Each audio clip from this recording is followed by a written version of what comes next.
God is virtuous and kind.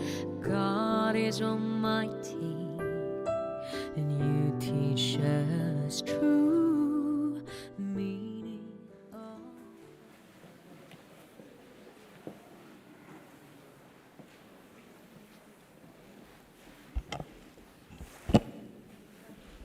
Good afternoon, Venerables, Your Excellency Ambassador, Representative of UNESCO, Deputy Permanent Delegate of Thailand to UNESCO, the President of the World Fellowship of Buddhists, honorable guest speakers, all distinguished guests, ladies and gentlemen.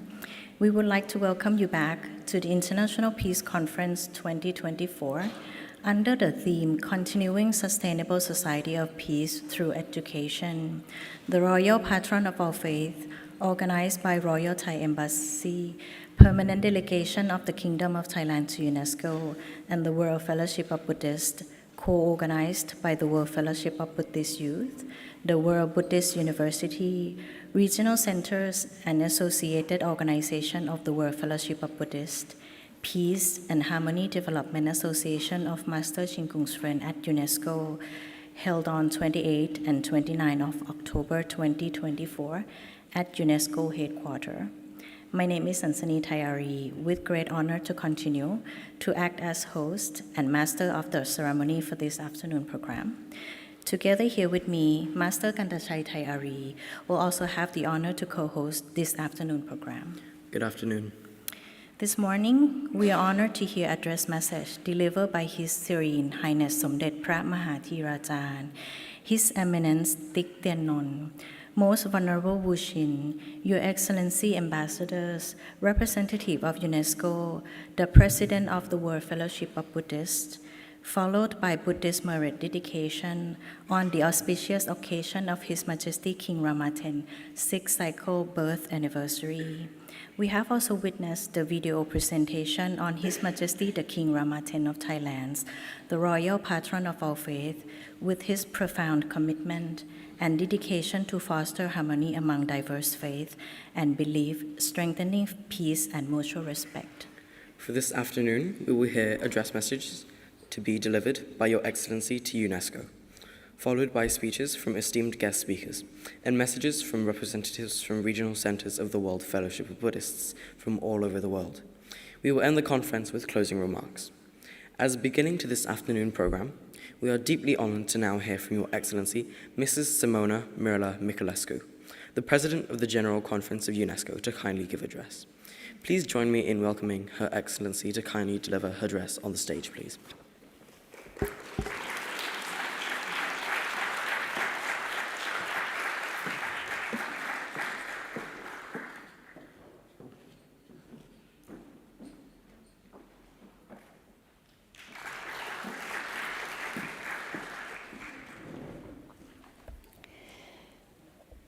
Your Excellencies, distinguished participants, esteemed colleagues, ladies and gentlemen, it is very touching to be in this hall that is blessed with a special spirituality specific to Buddhism, and to stand before you today to reflect on our shared aspiration, building a sustainable society of peace through education.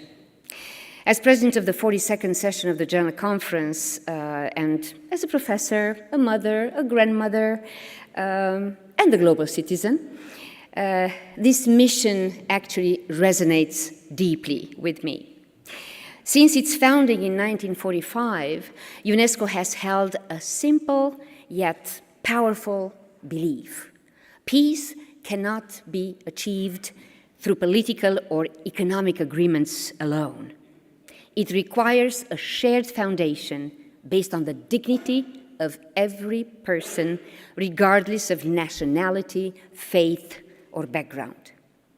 Today, as we face unprecedented global challenges from conflict and climate change to digital transformations, UNESCO's vision of peace grounded in cooperation, dialogue, and respect actually has never been more essential.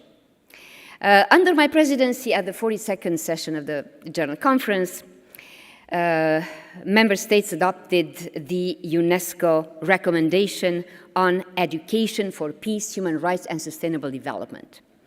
And this unique global instrument reflects the collective commitment of the 194 members of UNESCO to values-based education, providing crucial guidance in ensuring that education evolves and is adapted to meet the challenges of the 21st century. This instrument is also an expression of the trust we placed in UNESCO's role in leading these efforts.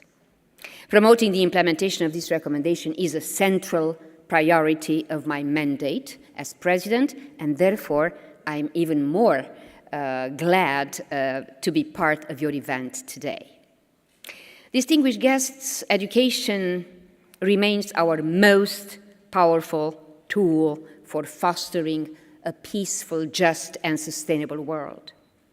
In this endeavor, several essential dimensions must shape the way we approach teaching and learning and how we adapt our decision-making in education if we are to instill the foundations of peace.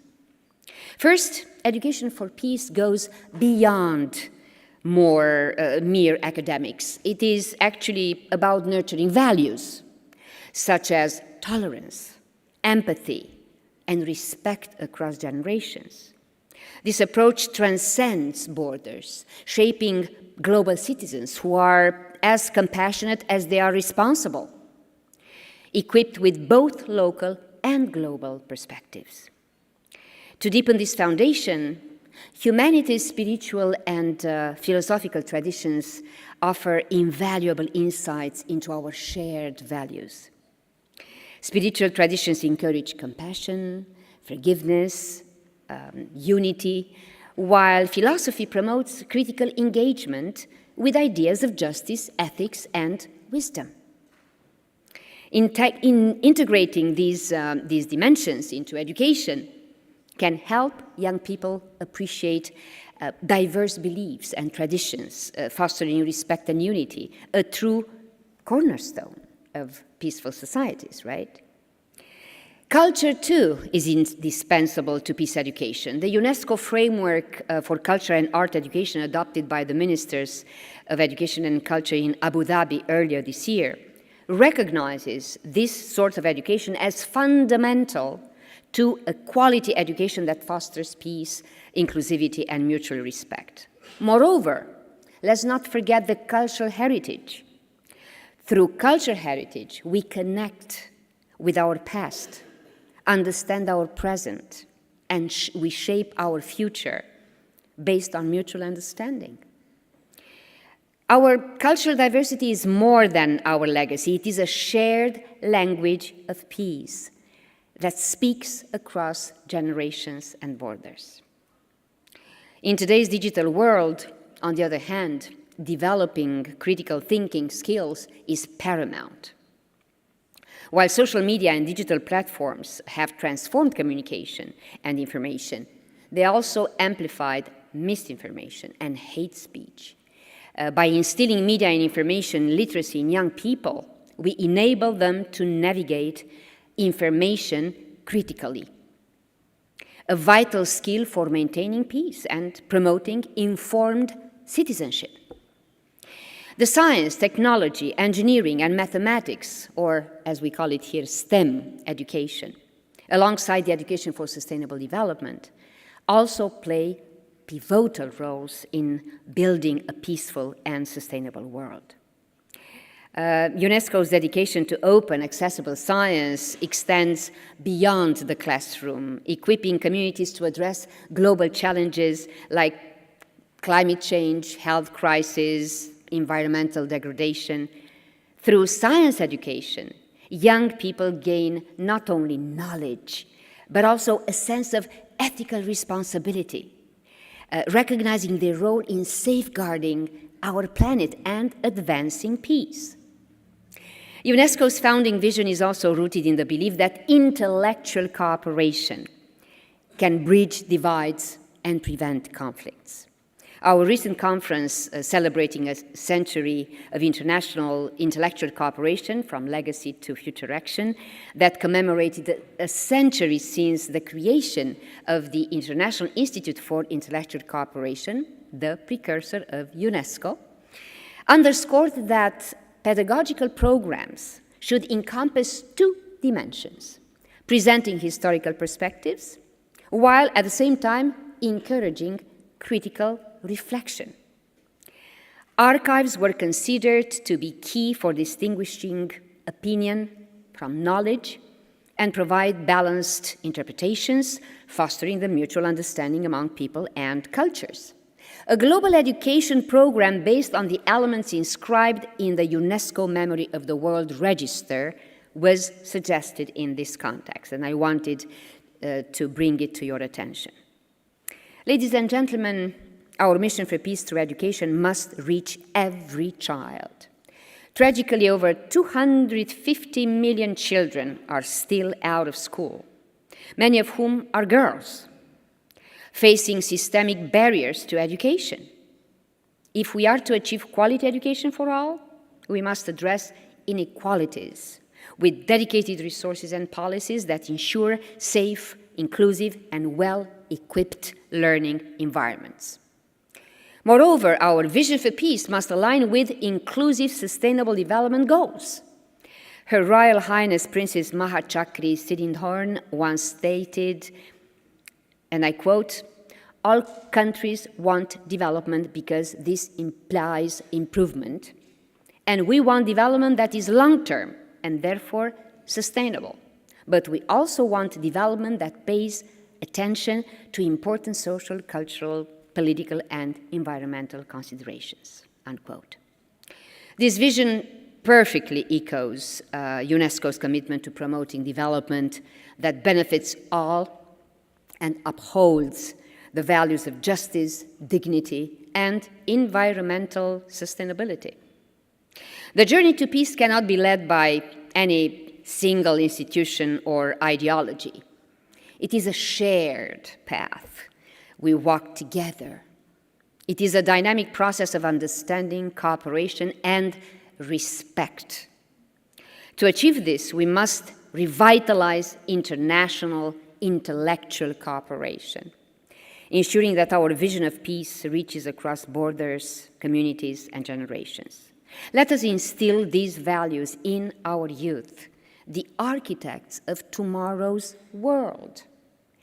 Through collective action and shared responsibility, we can build a future that is just, inclusive, and sustainable, a world where harmony is not just an ideal, but a shared reality. Thank you.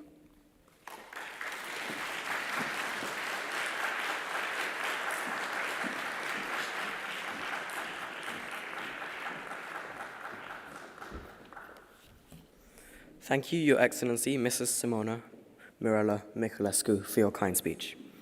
We are next honored to hear from Your Excellency, Mr. Takahiro Kano, the Ambassador of Japan to UNESCO, to kindly deliver your kind address.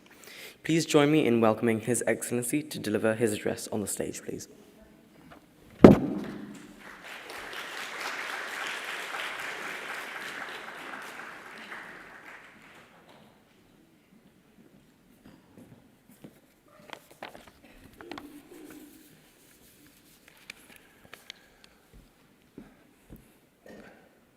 President of the General Conference, Excellencies, distinguished participants, ladies and gentlemen, good afternoon, and Sawadee Krap.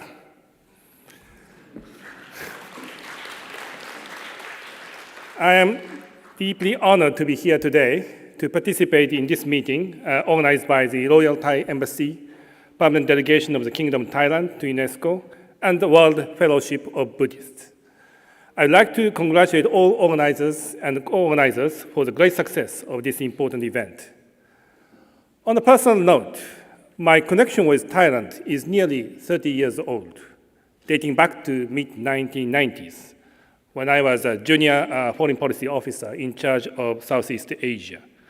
Since then, I visited Thailand many times, including most recently accompanying then Prime Minister Kishida's official visit to Thailand 2 years ago, as I was Director General in charge of Southeast Asia. So I'm really pleased to speak on this occasion. The theme of today's conference, Continuing Sustainable Society of Peace Through Education, is very timely, as well as old and closely related to core principle of UNESCO. I'd like to talk about it, why this is the case. As colleagues of delegations to UNESCO recall, the Education for Peace was taken up as an agenda at the latest 220th session of UNESCO's Executive Board with a lively discussion. Director General Audrey Azoulay proposed this to be included as a new flagship program. Although we may need further elaboration on this project toward the next session, I could sense that there was a general support to this concept. And this is no surprise. Given the current global situation of increasing regional conflicts and uncertainties around the world, education is expected to play a critical role in harnessing peace. The discussion at the board also reminded us of the fact that UNESCO's fundamental role is to contribute to peace and security. As President of the General Conference just mentioned, the organization was established right after the end of the Second World War in 1945, and its constitution proclaims the importance of constructing the defense of peace in the minds of men and women. This is exactly the reason why I think the theme today is connected to the very core spirit of UNESCO. Thailand has been force for good and stability in Asia during the Cold War and post-Cold War period. Now we are entering a new uncharted water of post-Cold War period. We should count on again the wisdom of Thailand. And in that sense, I would like to congratulate the Kingdom of Thailand and the World Fellowship of Buddhists for organizing this event today and taking up a very timely and pertinent topic.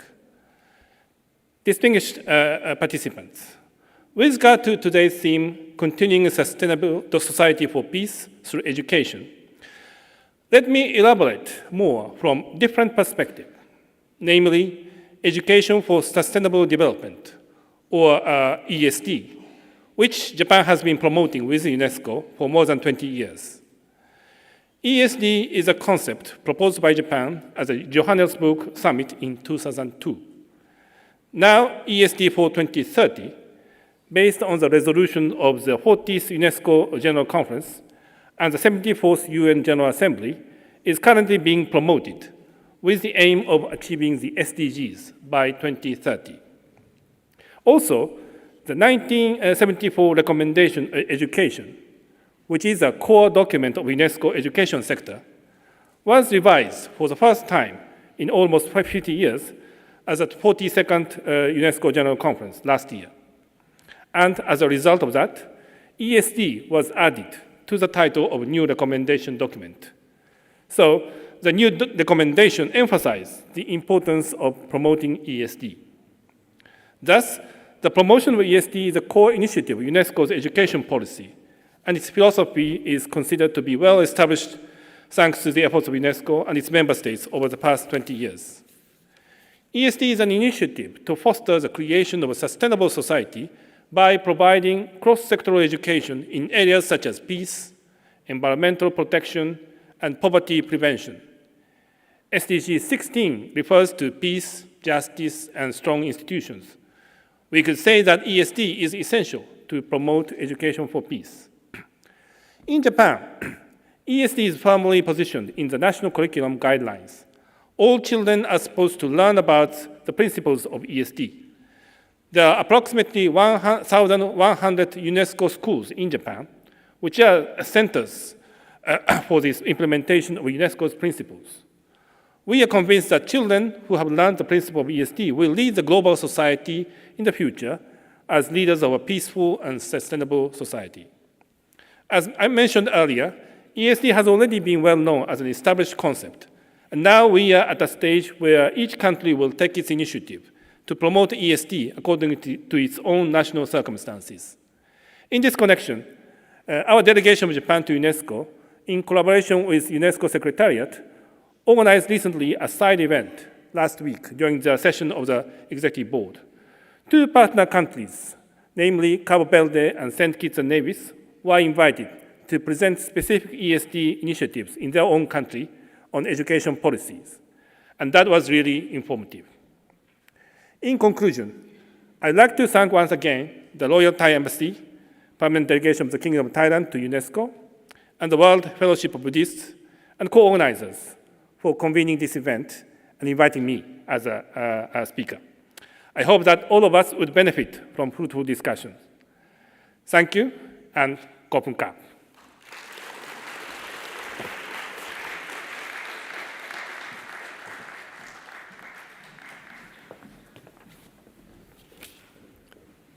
Thank you, Your Excellency, Mr. Takehiro Kano, for your kind speech. In our fast-paced and oftentimes chaotic world, we can often find ourselves overwhelmed with feelings of perhaps struggle and bewilderment.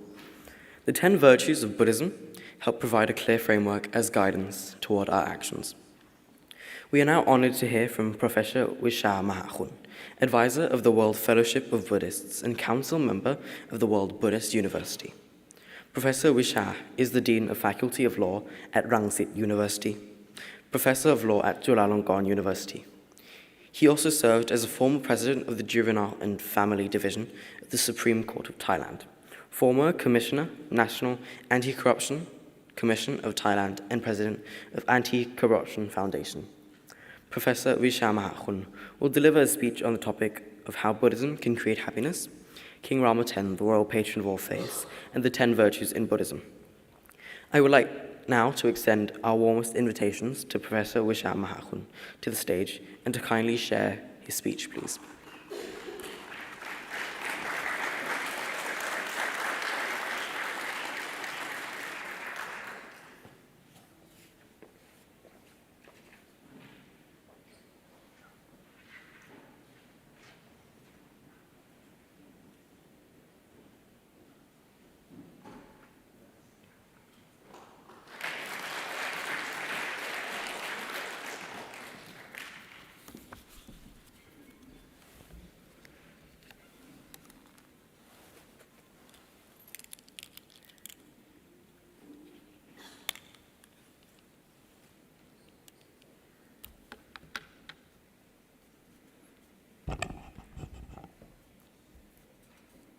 Your Serene Highness, most venerable,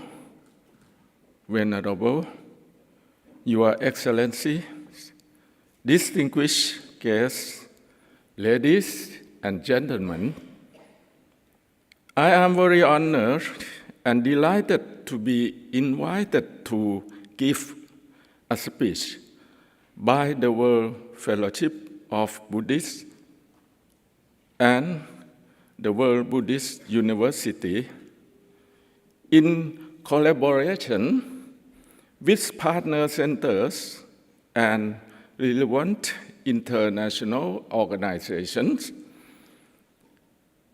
is organizing the International Conference for Peace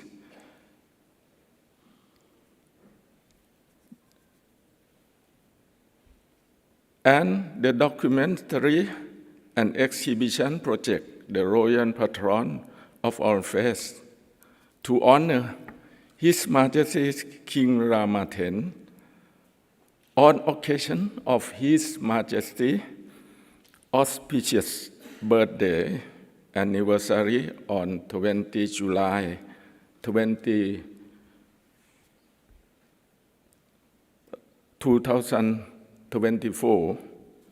The topic of my speech today is how Buddhism can create happiness. King Rama X, the royal patron of all faiths, and 10 virtues of Buddhism. In order to complete the content of my speech, I would like to divide the content into 4 parts. Firstly, how Buddhism can create happiness. Secondly, the democratic regime with the king as head of state of the Kingdom of Thailand. Thirdly, His Majesty King Rama X, who is Buddhist and the royal patron of all faiths. Lastly, 10 virtues in the Buddhism. Firstly, how Buddhism can create happiness. Buddhism is happiness development system. His Serene Highness สมเด็จพระพุทธโฆษาจารย์ประยุตโต mentioned about happiness in Buddhism in his book Buddha Dhamma that in Buddhism there are many different names of happiness mentioned both in terms of levels and types up to the highest level of happiness. In terms of practice, he talked about various kinds of happiness and also told us which one, what level, how good it is, how bad it is, and how it is better. This tells us that we must progress or develop into those higher happiness. This is important because in order to develop or progress, we must know the advantages and disadvantages or shortcomings of that thing. In summary, the meaning of happiness is fulfillment of needs, craving, and desires, which is a very big matter, so we have to understand clearly the concept of craving, desire, and need, and developing craving, desire, and need also. Finally, he concluded that there are two kinds of desire. First, craving, unwholesome desire. It is a desire for oneself. Second, satisfaction, wholesome desire. It is the desire for goodness, beauty, and perfection of that thing. So, if education can develop people to be happy with their wholesome desire, it can also develop their ethics also. Therefore, developing happiness is developing ethics and vice versa. Developing ethics must be developing happiness. This means that human beings are animals that have the nature to be trained, to learn, to develop, to have education. When they study correctly and in accordance with nature, they will grow and be happy. Education, therefore, is a development of happiness and ethics together in oneself. Secondly, Thailand adopts a democratic regime of government with the king as the head of state. The democratic system of government in Thailand has adhered to the model of the democratic system of government with the king as the head of the state since the change of government in 1932, continuing to the present, as appears in Section 2 of the present Constitution of the Kingdom of Thailand. And in Section 3, it is stated that sovereign power belongs to the people Thai people. The king, who is the head of state, exercises that power through the parliament, the cabinet, and the courts in accordance with the provision of the Constitution. In addition, in matters related to religion, it is also stipulated in Section 7 that the king is a Buddhist and is the royal patron of all faiths. The word kings, as mentioned above, means the crown and the king who succeed to the throne according to the palace law on the royal succession, 1924. According to the Constitution of the Kingdom of Thailand, Section 20, Paragraph 1, in addition to being the head of the kingdom, His Majesty also holds the following royal powers of the head of the state. First, he exercises legislative power through the parliament. Second, he exercises executive power through the cabinet. Third, he exercises judicial power through the courts. And fourth, he holds the position of Commander-in-Chief of the Thai Armed Forces. Fifth, he selects and appoints the President of the Privy Council and Privy Councillors, or remove them from office at royal attitude.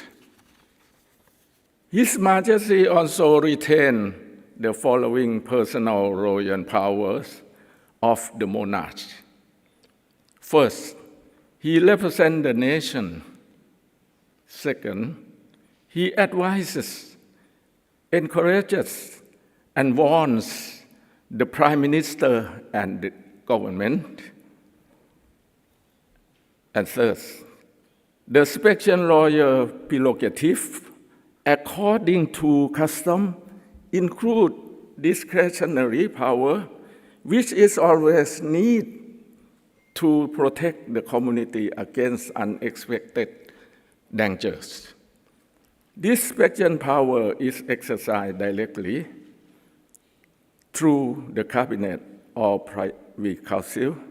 The reason why His Majesty has the special power is because of the word nation. It is not just a legal concept and historical ideas based on the connection among the communities that have linguistic roots and traditions tied together as a nation. It maintains the old tradition that the ruler requires the consent of the community, or the same as the Thai word อเนกชนนิกรสโมสรสมมุติ That is a long-time concept of Thailand. This special royal power is not an absolute power as in the past, but it is the case that His Majesty exercises ordinary discretion with caution. After weighing all the factors, he saw that it was justifiable to use such a royal power as in the crisis, especially in the period of King Rama IX in October 1973 and May 1992. In summary, the monarchy has existed alongside the Kingdom of Thailand since Sukhothai, Ayutthaya, Thonburi, and Bangkok period until the present days. The king has inherited the throne continuously without interruption. becoming the crown. Even after the change of government in 1932, the country governance system changed from an absolute monarchy to the democratic regime, which the king is the head of state by maintaining the reverence of the king above all else. According to the Constitution of the Kingdom of Thailand, Section 6 stated that the king shall be enthroned in the position of held in the revered worship and shall not be violated. No person shall expose the king to any sort of accusation or action that is under the principle of the king can do no wrong.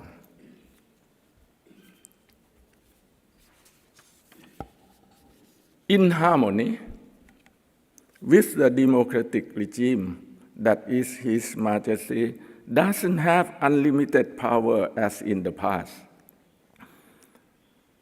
but is the head of state with royal power and duties. According to the Constitution, law, custom, and traditions, His Majesty shares happiness and sorrow with the group of the people. He is ready to help, protect, and develop the country to move toward the goal of peace and prosperity, as stated in the first royal address on the occasion of the coronation ceremony on May 5, 1950, of His Majesty King Bhumibol Adulyadej the Great, King Rama IX. The royal address is, I will rule the country with righteousness for the utility and the happiness of the Siamese people. And as the first royal address on the occasion of the coronation ceremony on May 4th, 2019, of His Majesty King Rama X, His Majesty addressed that I will continue preserve, develop, and reign with righteousness for the utility and happiness for the people forever. Thirdly, I will talk with His Majesty King Rama X, is Buddhist and royal patron of all faiths. According to Section 7 of the Constitution of the Kingdom of Thailand, it is specified that the king is the Buddhist and upholder of religions. On May 4, 2019, in coronation ceremony of His Majesty King Rama X, His Majesty declared himself as patron of Buddhism in the royal address to the Assembly of the Monks and royal family members and government officials, stating that originally I had faced reference and took refuge in the Triple Gem by that way already. Therefore, now that I have been crowned, I surrender to the Buddha and Dhamma and Sangha with the management of protection and maintenance of Buddhism righteously and forever.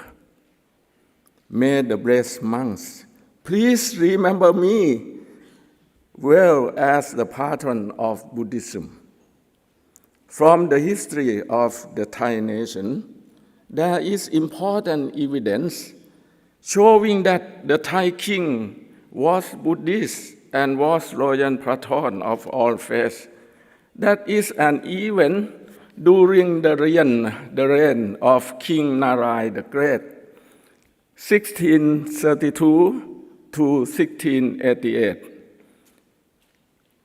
in Ayutthaya period. His Majesty gave a speech to เจ้าพระยาวิเชยน the Prime Minister that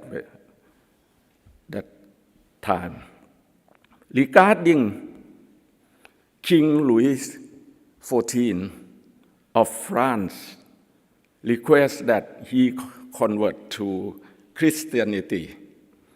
There is a passage that says, "You should go to tell the ambassador on my behalf on that I am very grateful to the King of France for the friendship with me, but that my dear friend, the King of France, has come to advise me on such a difficult matter, and it is a matter of which I have no knowledge at all, which causes me great sorrow.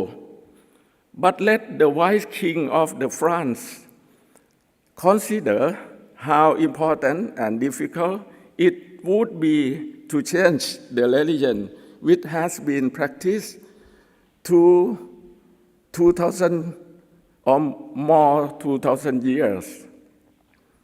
Moreover, I am very surprised that my dear friend, the King of France, has become engaged in the affair of God.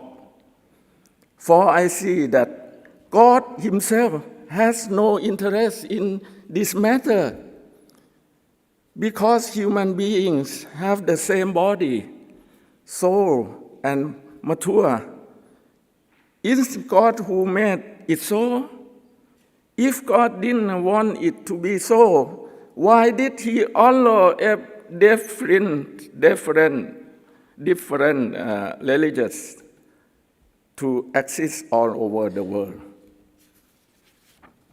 God wants us humans to worship and respect Him in various ways and belief. However, we already know that everything will be as God commands it to be. Therefore, we surrender our lives and our lands to God's protection. Whatever happens in the future, good or bad, is up to the kindness of the pressure of God. Thus, the fact that King Narai the Great, the king of Ayutthaya period, gave above royal speech is one piece of evidence showing Buddhist nature of Thai monarchy. Since ancient time, for thousands of years, however, he still insisted on the principle that a person can have the freedom to practice or perform religions according to the principle of own religion. His Majesty, as the royal patron of all faiths, this means he has supported all religions as he has done in the past up until the present. This can be seen from the fact that His Majesty King Rama X has supported all religions under his royal patronage equally and fairly. He believed that all religions teach everyone to be good people. Therefore, we must work together to create that goodness. So goodness create good society. Lastly, I will talk about 10 virtues in Buddhism. Parami, according to the Buddhist dictionary compiled by สมเด็จพระพุทธโฆษาจารย์ประยุตโต, is described as the great merit that has been practiced to the utmost in order to achieve a high goal. พระโพธิสัตวะ in order to attain enlightenment and become a Buddha, must cultivate completely parami. There are 10 of them. First, donation, sacrifice, to help all human beings and animals. Second, precept correct and honest behavior. Third, ascetic system, detachment from sensual desire, ordinary, or the ordination. Fourth, with having knowledge, reaching truth, knowing how to solve the problem, carrying out various successful activities. Fifth, perseverance, brave endeavor, persistence, never abandoning duties and responsibility. Six, patience, control oneself to be the Dhamma and reason, never be influenced by lust. Seven, truth, honesty, sincerity, seriousness. Eight, prayer, firm intention, good purpose that is clear, purposeful, and resolute. 9, kindness, love, good wishes, thinking of helping and hoping for all living beings to live happily. And the last, equanimity, neutrality, having faith is Dhamma, be calm, steady, not being biased, being unmoved by joy or sorrow, light or hate, or any testation. The 10 virtues or the 10 perfections will be complete when the Bodhisattva has practiced each perfection to the 3 stages or 3 levels. Therefore, the perfections are divided into 3 levels. First, the first highest level, greatest virtue. Second, the almost highest level, greatest virtue. And the last, the highest level, greatest virtue. Inheriting, preserving, developing, and ruling the country with righteousness of His Majesty King Rama X in accordance with the 10 virtues. His Majesty King Rama X has a firm determination and maintain the stability of the country so that the people will have better life by developing the happiness of the people according to the principle of Buddhists. To provide proper education that is the accordance with nature, which develops happiness and ethics with every citizen. This is because His Majesty intends to continue preserve and develop the royal project and royal initiatives of His Majesty King Bhumibol Adulyadej the Great,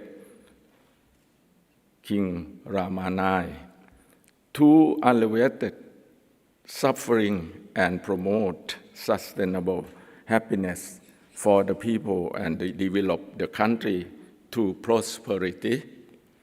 His Majesty has been diligent and has sacrificed his body traveling to every region by himself since the time he held the title of the Crown Prince or Somdet Phra Barom Orasa Thirat, accompanying His Majesty King Bhumibol Adulyadej the Great and Her Majesty the Queen Mother at that time to visit the people and survey the condition to remote areas with the intention of planning the development of the area of alleviate the suffering of the people. For example, on July 18, 2002, His Majesty granted 1350 rights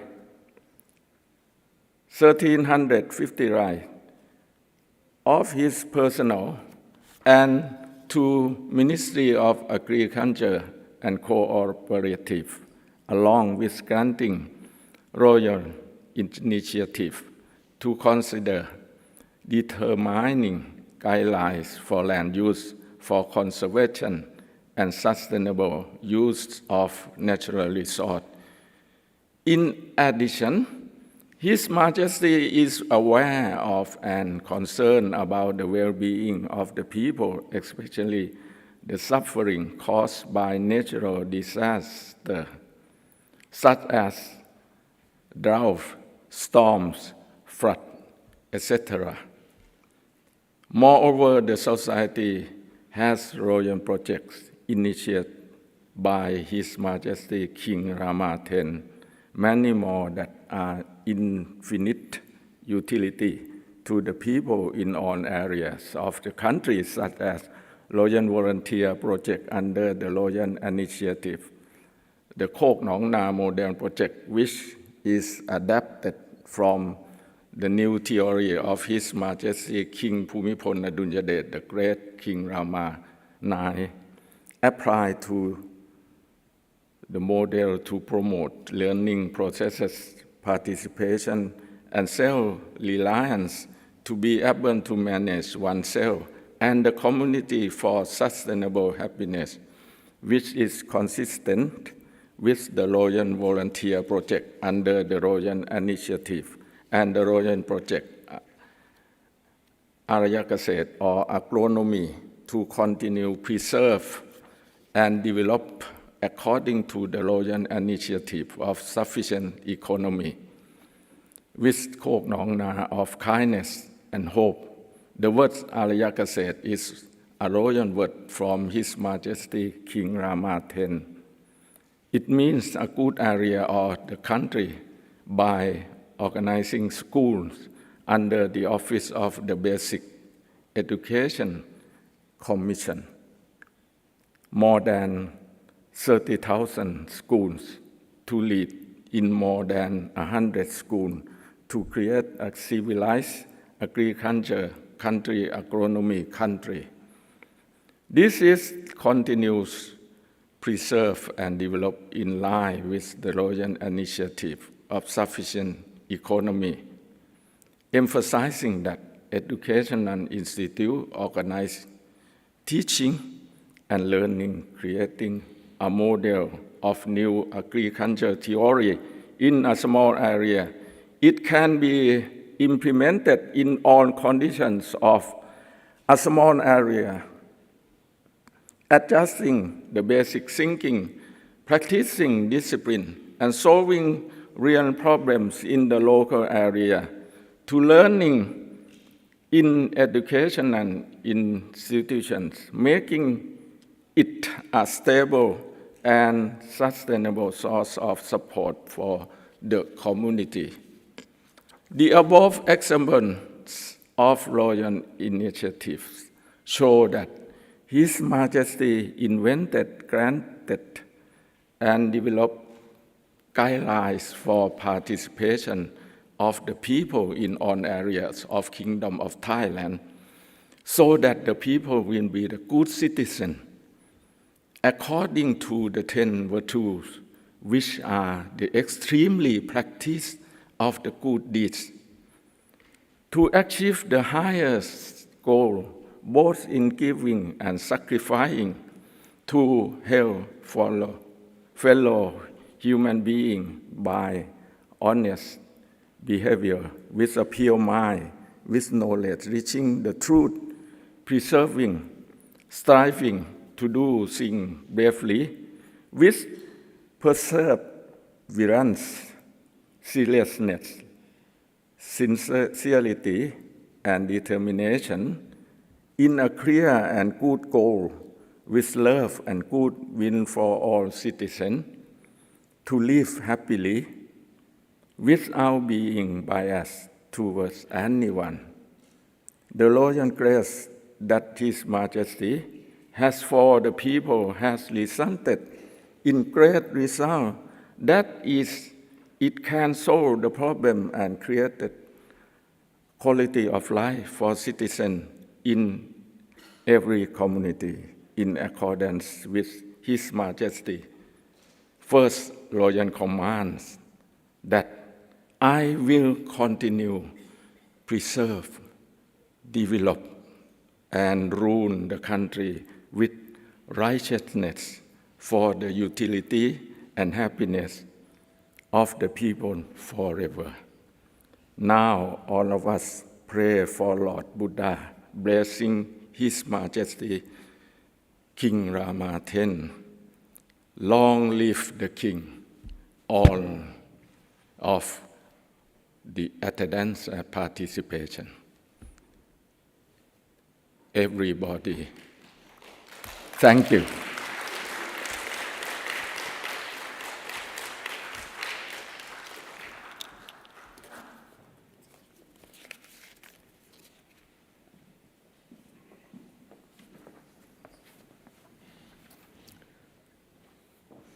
Thank you, Professor Wishamahakun, for your kind speech. In an era of rapid development and technological advancement, maintaining stability and ensuring the well-being of the people is a challenge faced by all nations. His Majesty King Rama X's royal resolution stands as a beacon of wisdom, emphasizing stability, happiness, and sustainability through correct actions and enduring principles. It is our great honor to now hear from Most Venerable Prom Sakaya Wongwisut, or Dr. Anirman Sakaya, Senior Advisor to the World Fellowship of Buddhists, Deputy Abbot of Wat Bawaniwet Wihan, Bangkok, Thailand. Most Venerable graduated from Cambridge University and earned a PhD from Brunel University in the UK. He is visiting professor at Mahidol University in Thailand and Santa Clara University in the United States of America. Most Venerable will deliver an address on stability of the nation, happiness of the people, correcting the wrong, and continuation of the Royal Resolution under the Sustainable Agronomy Principle.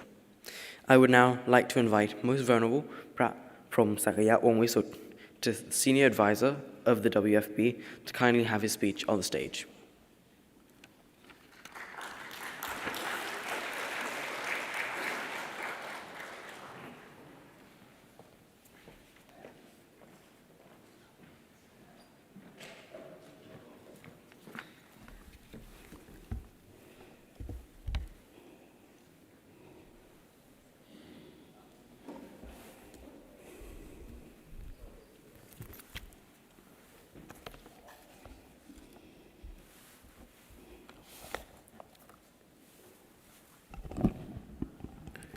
Your Excellencies, venerable colleagues, ladies and gentlemen, we are here in this very important stage called UNESCO. The stage where we raise our voices for the sake of peace and prosperity of our only planet, what we call this human planet. While we are continuing the idea of continuing sustainable society of peace through education, this is our small effort from a world of Buddhism. But at the same time, very sadly, some part of the world is bombing each other. Some part of the world is shattering the whole idea of a peace, which everyone there for that. This is a small effort. We are trying to raise that very word peace so that people can live more insecure, without fear, and the sense of a little bit of happiness as we are as a human. So this is something very worth. We are trying to raise our voices. I just hope that in the war zone, I just hope that where the trouble is, I just hope that where the peace has been shattered, this small voice from this hall reach there and at least have some impact and give some sense of peace and happiness among those who are in bad shape and bad condition. It is a great honor to stand before you today to speak on a subject deeply tied with well-being of our planet. We gather here on this global stage for the International Peace Conference 2024 to reflect upon the vision of His Majesty King Rama X, encapsulated in his royal resolution, which continues to guide Thailand towards prosperity, harmony, and global sustainability. This commitment serves as a foundation for world peace and is a meaningful contribution the Thai monarchy has made to the world. From September 26 to 28, 2017, the International Peace Conference 2017 was held in this very hall, organized by the World Fellowship of Buddhists, or WFBYs, the Permanent Delegation of Thailand to the UNESCO, the Pure Land Learning College Association, and the World Buddhist University. At the time, the conference theme was Creating a Sustainable Society of Peace, a legacy of King Bhumibol Adulyadej of Thailand. Honored the late King Rama IX, who passed away on October 13, 2016.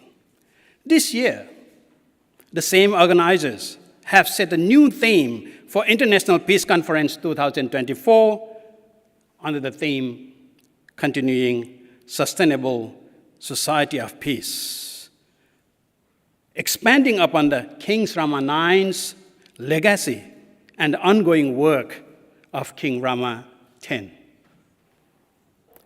On July 28, 2024, Thailand celebrated the 72nd birthday of His Majesty King Rama X. In Thai culture, the 72nd birthday is regarded as a significant Diamond Jubilee, marking the 6th cycle of his life. Throughout the year, numerous activities across Thailand, organized by the palace, government, monastic institutions, and the people, demonstrate loyalty and respect in honor of His Majesty's birthday. Today, we reconvene at UNESCO, 7 years after the last celebration, to once again celebrate His Majesty's auspicious birthday alongside this International Peace Conference jointly organized by UNESCO, the World Fellowship of Buddhists, the Permanent Delegation of Thailand to UNESCO, and the Peace and Harmony Development Association of Master Chin Kung's friends at UNESCO here in Paris. In this era of constant change, the need for balance, happiness, and rectifying past injustice has never been more vital. His Majesty King Rama X has provided us with a roadmap to ensure Thailand's future remains secure and anchored in values that benefit all people. His Majesty's Royal Resolution emphasizes 4 critical pillars: national stability, people's happiness, correcting injustice, and the continuation of royal initiatives, particularly through the principle of sustainable agronomy, a very new term. These are not merely words, but foundational principles for a thriving and united Thailand, serving as a model for the global community in achieving the Sustainable Development Goals. This reflects a globalization of the SDGs, adapting them to align with Thai culture and beliefs, a crucial factor in success of the 17 SDGs, which must be integrated into local cultural and context to thrive. In ancient Thailand, there is a proverb. It says that ในน้ำมีปลาในนามีข้าว which means that in water there are fish, in fields there is rice, conveying the ideals of abundance and sustainability. As long as there are fish in the water and rice in the field, life can be comfortable. Thai people believe in balancing nature and human needs, reflecting a core principle of equilibrium in all forms of development. Balanced development refers to an approach where all aspects of human life receive equal consideration and prioritization.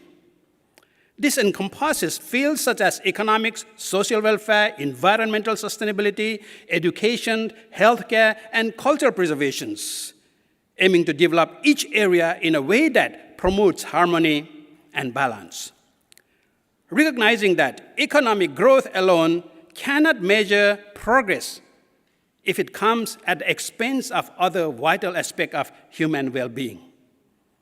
Balanced development seeks to integrate economic prosperity with social equity, environmental protections, and cultural preservation. It emphasizes the need for holistic planning and cooperation across sectors to achieve sustainable and inclusive growth.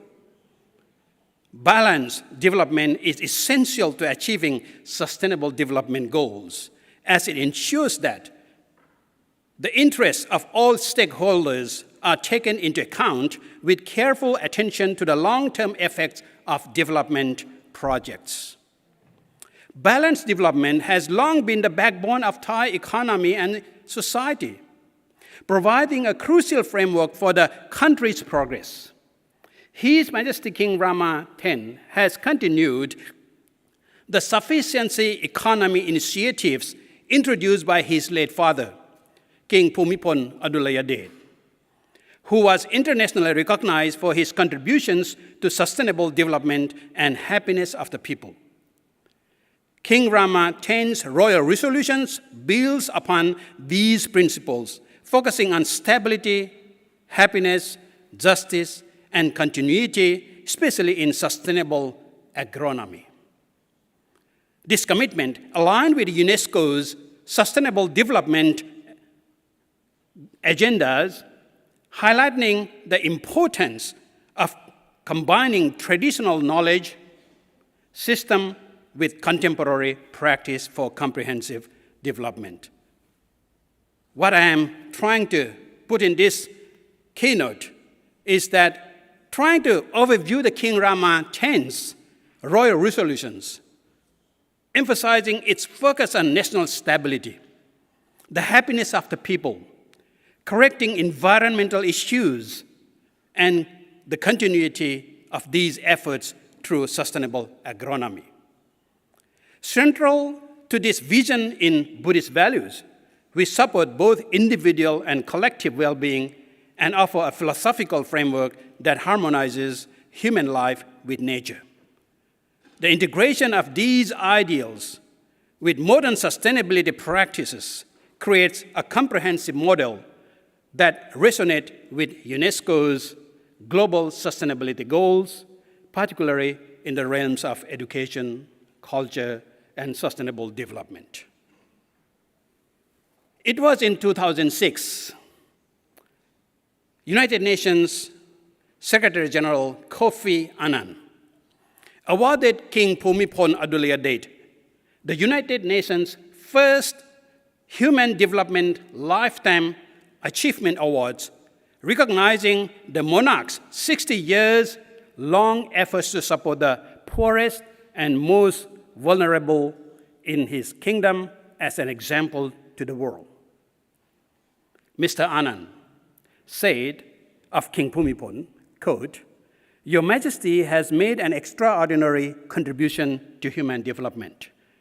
As the world's development king, Your Majesty has reached out to Thailand's poorest and most vulnerable people, regardless of their status, ethnicity, or religion. Listen to their problems and empower them to take control of their lives," unquote. He again continued, quote, As a visionary thinker, Your Majesty has played an invaluable role in shaping the global development dialogue, unquote. He further emphasized Your Majesty's sufficiency economy philosophy, emphasizing moderation, responsible consumption, and resilience to external shocks is of a great relevance worldwide in this time of rapid globalization. It reinforces the United Nations' effort to promote people-centered, sustainable development path. With this award, we hope to bring wider attention to Your Majesty's visionary approach beyond Thailand's borders, unquote. King Bhumibol Adulyadej, known as the Development King, provided both theoretical and practical frameworks related to community development science in Thailand. His royal initiatives on the sufficiency economy has been recognized as a universal community development theory, grounded in principle of coexistence, interdependency, simplicity, integration, inspiration, and political neutrality, all focused on achieving true happiness for the Thai people. Key elements of the sufficiency economy development theory are self-reliance, moderation, resilience, inner strength, perseverance, and knowledge. This approach applies at all levels, from individuals and family to communities and nations, extending to global management. The United Nations has endorsed this philosophy for countries facing decommunitization challenges. In total, there are 5,176 royal development projects across Thailand, initiated by King Rama IX from 1952 to 2023. These projects are divided into 8 sustainable development fields. Water resource development, something around 3,650 projects. Agriculture development of 133 projects. Environmental development, 199 projects. Livelihood improvement, 344 projects. Public health development, 47 projects. Transportation and communication, 90 projects. Social welfare and education, 483 projects. And holistic development, going to the 275 projects. All those over 5,000 projects was initiated by the late King of Thailand for the benefit and happiness, and especially to create the peaceful society, which became a model for all other countries as well. His Majesty King Mahawachiralongkorn Pravachiraklao Chao Yuhua, the King Rama X, ascended to the throne on December 1, 2016, at the invitation of the Thai Cabinet and the National Legislative Assembly, stating that, as per the Cabinet and National Legislative Assembly's invitation on behalf of all Thais for me to become Thailand's new constitutional monarch under the Palace Laws on Succession of 1924, I accept the invitation to become the king and fulfill the royal intentions of His Majesty late King Bhumibol Adulyadej for the benefit and happiness of all Thais, unquote. Later on May 4, 2019, King Rama X's coronation occurred at the age of 64, following the death of his father, King Bhumibol Adulyadej, on October 13, 2016. After the crowning and investiture ceremony, the king presented his first royal command, stating, quote, I shall continue, sustain, and develop the royal legacy and shall reign with righteousness for the benefit and happiness of people forever. You can see the spirituality, you can see the dedications. It's always echoing the whole idea of benefit of happiness and peace of people forever. The first royal command reflects the royal resolution and aligned with the global agenda of the United Nations by proclaiming to the public his commitment to governing the country with sustainable development. In other words, he intends to continue balanced development for benefits and happiness of all.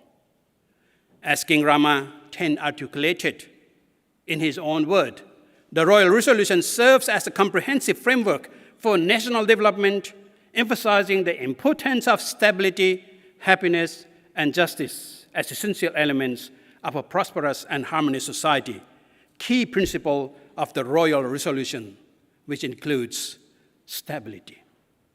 Ensuring political, economic, and social stability through good governance, equitable resources distribution, and effective conflict resolution. Second, happiness. Promoting the well-being of the people through education, healthcare, and social welfare programs. Correcting the wrong. Addressing social and economic inequalities and injustice to create a more equitable society. Continuation.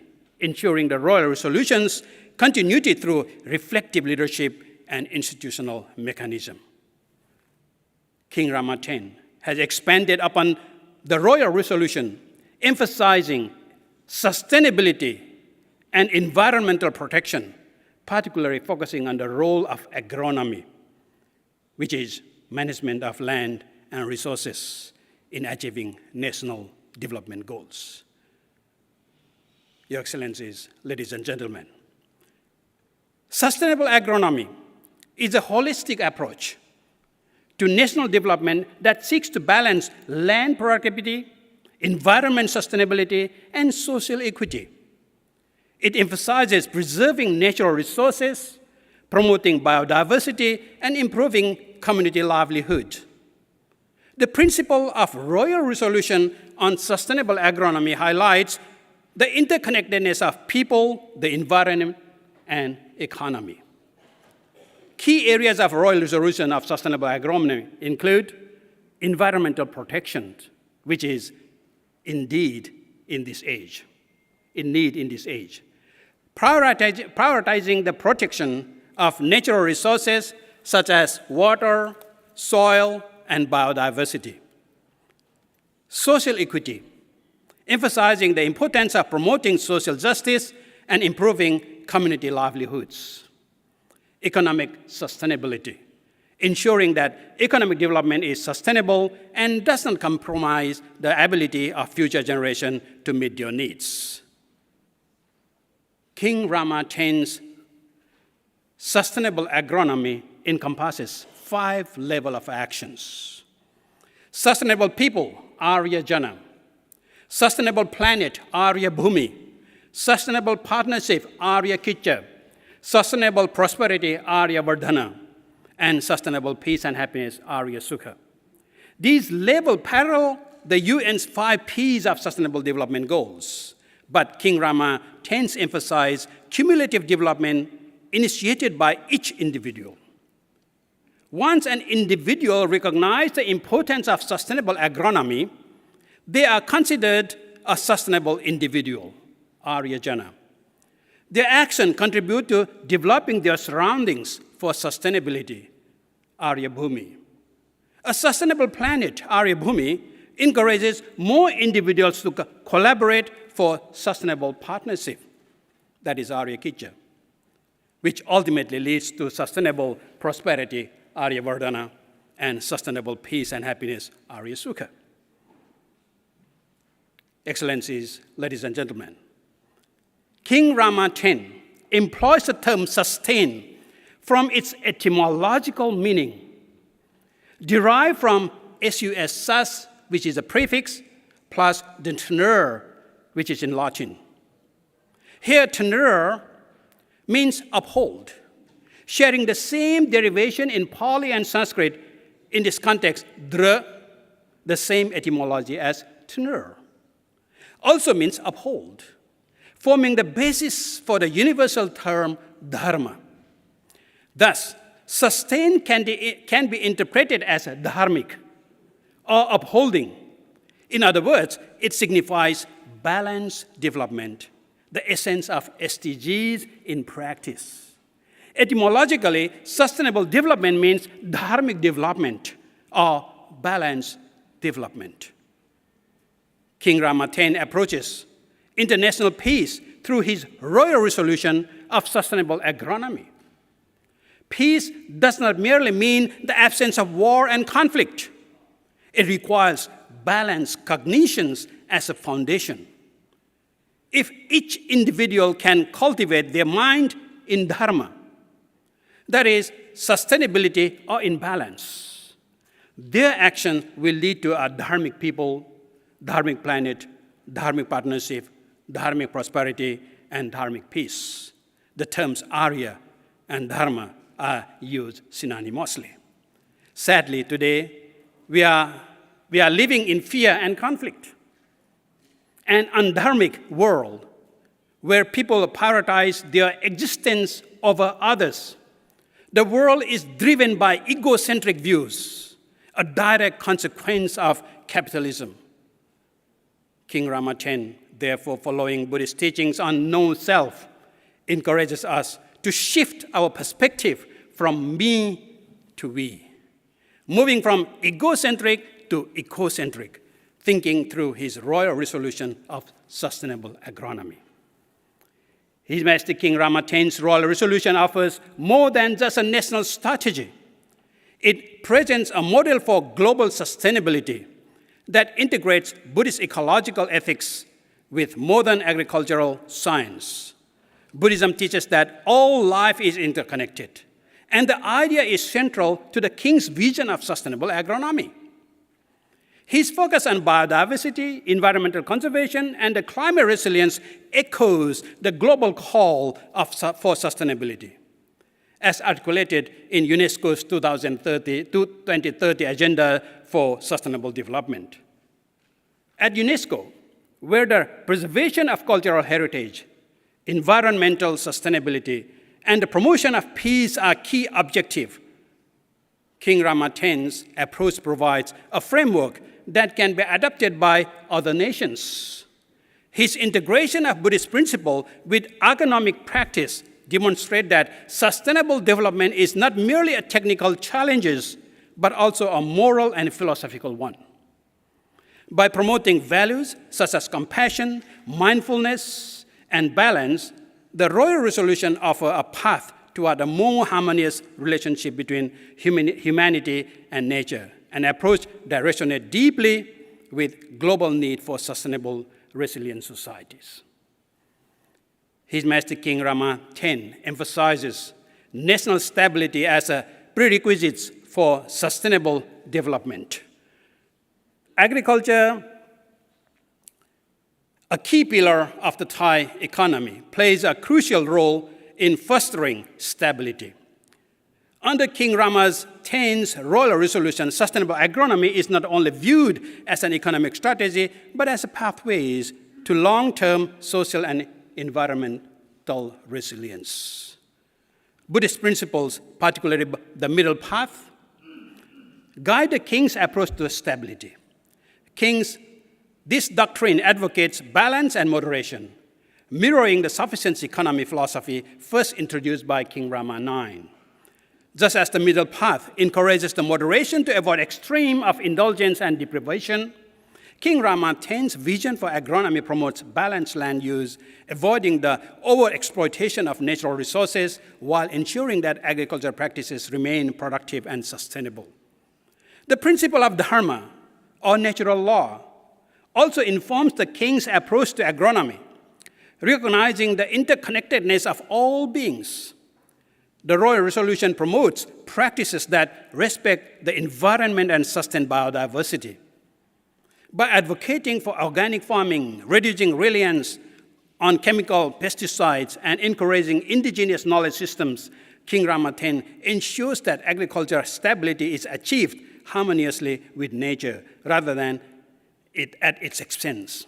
His advocacy for stability in agriculture equips rural communities, often the most vulnerable to economic shocks, to better manage fluctuation in global markets, climate change, and other external pressures. Buddhism teaches that true happiness, sukha, is derived not solely from material wealth, but from mental and spiritual well-being. His Majesty King Rama X's royal resolution reflects this principle by advocating for a holistic approach to happiness, where the well-being of the people is intertwined with environmental and social health. The notion of happiness in the Oriental context differs from the Western approach. While happiness in English is rooted in the luck and fortune, the word hap in Latin, the word sukha in Pali and Sanskrit relates to endurance, acceptance, satisfactions, and ease. The feeling of ease is a primary source of happiness. One Buddhist concept that resonates deeply with the king's vision is the idea of the Sangha, or community. In Thai society, farming communities play a vital role in maintaining social cohesion. King Rama X emphasizes empowering these communities through sustainable agronomy practices that promote food sovereignty and self-sufficiency. The establishment of a local cooperative farming models and the promotion of smallholder farming initiatives align with Buddhist values of mutual support and collective prosperity. By fostering a more sustainable agricultural economy, the king seeks to alleviate poverty, reduce rural-urban migration, and improve overall quality of life. Furthermore, education and capacity building program within the agriculture sector ensures knowledge of sustainable practices is passed on to the future generation, contributing to long-term national development. Moreover, King Rama X's agronomy policies encourage the practice of loving kindness, metta, and compassion, karuna, towards all beings by promoting the ethical treatment of the environment and ensuring equitable access to resources for all citizens. The king fosters a society where happiness is measured not by individual gain, but by collective well-being of the nation. This holistic view of happiness, grounded in Buddhist ethics and sustainable agronomy, encourages Thai farmers to cultivate not only crops, but also community, compassion, and contentment. Buddhism teaches that health is the greatest gift.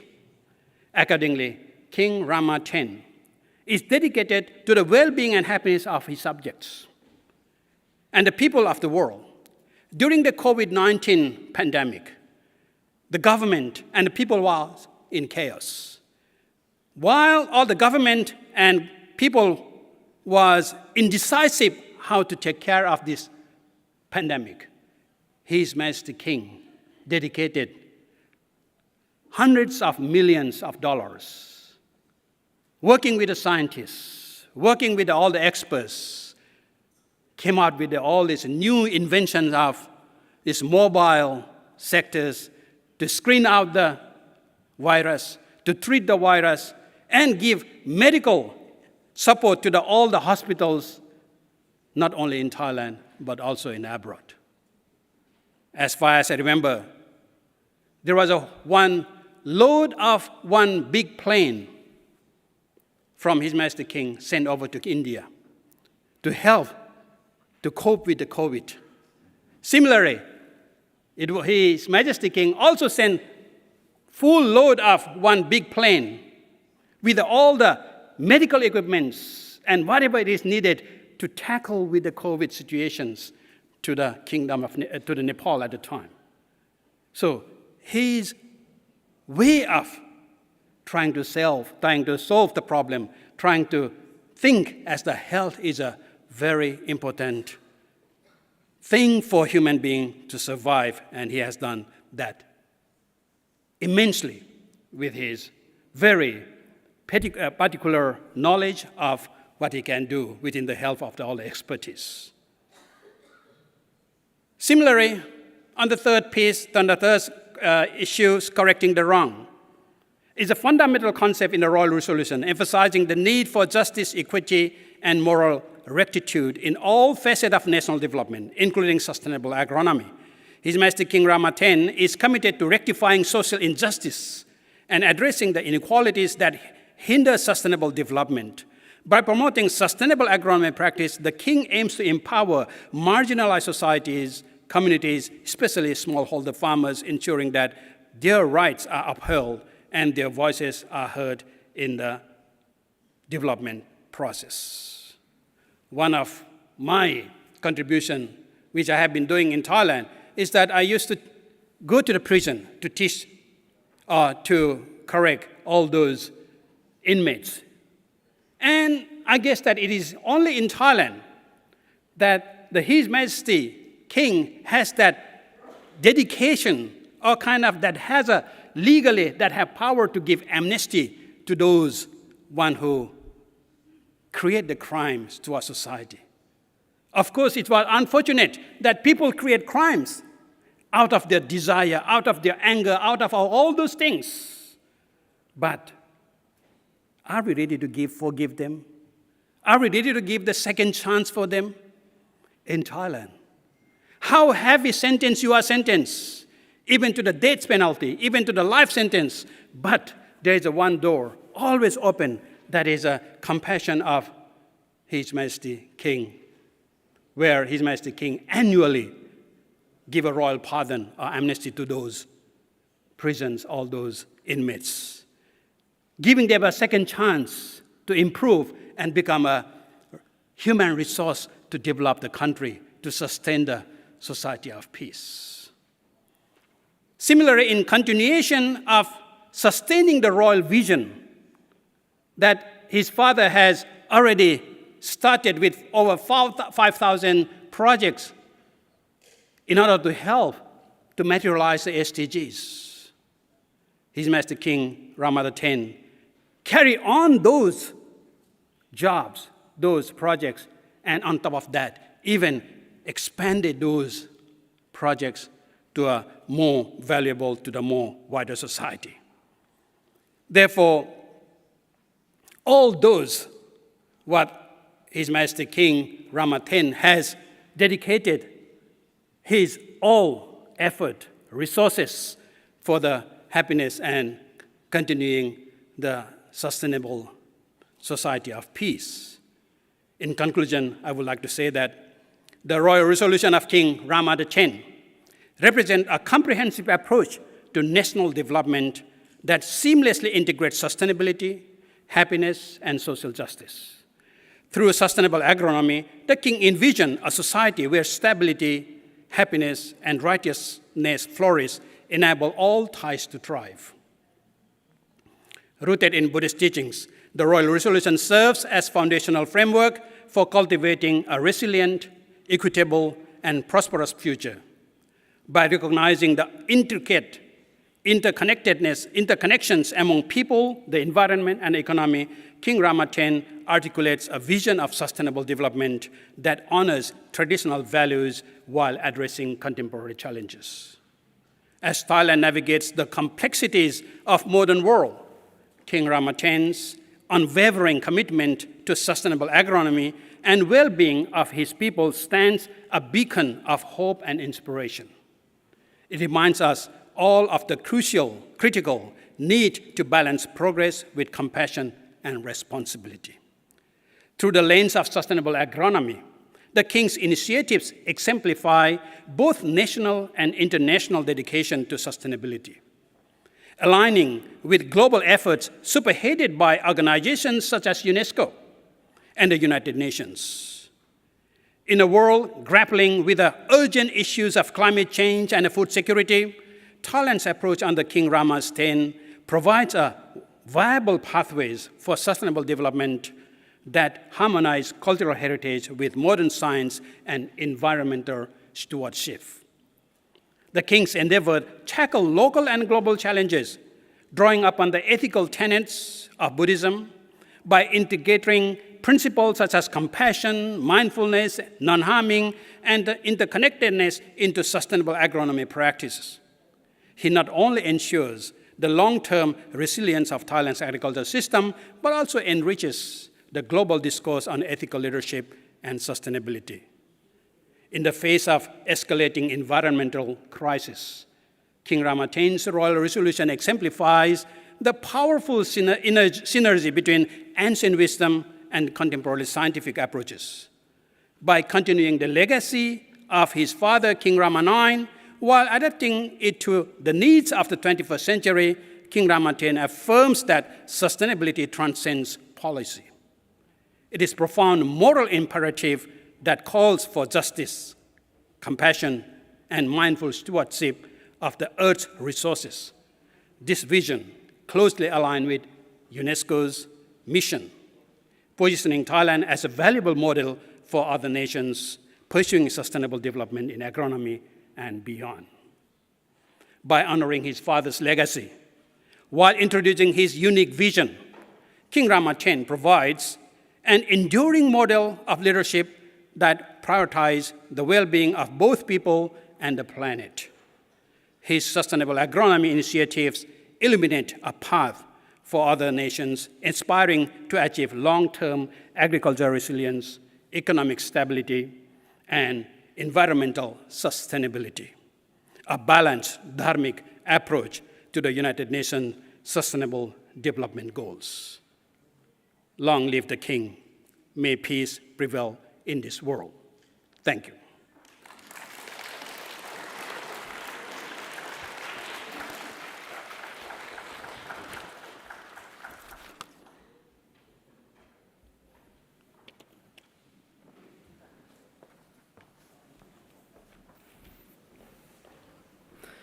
Thank you, Most Venerable Patron Sakaya Wongwisut, for your kind speech.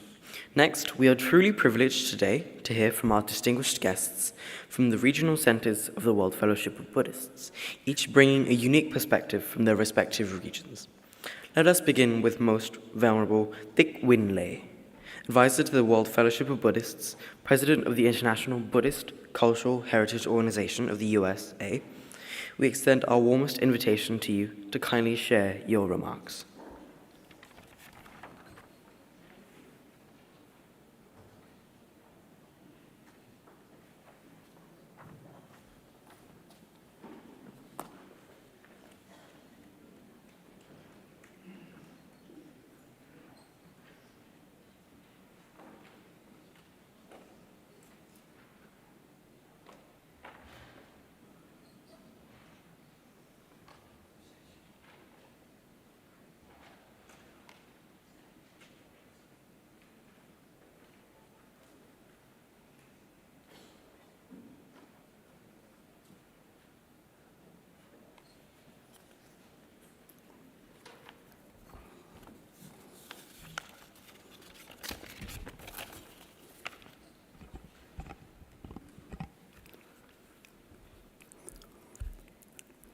Good afternoon.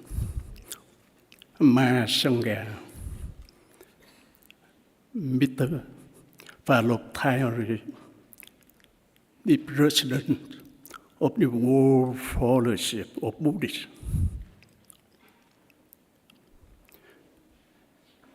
Your Excellency,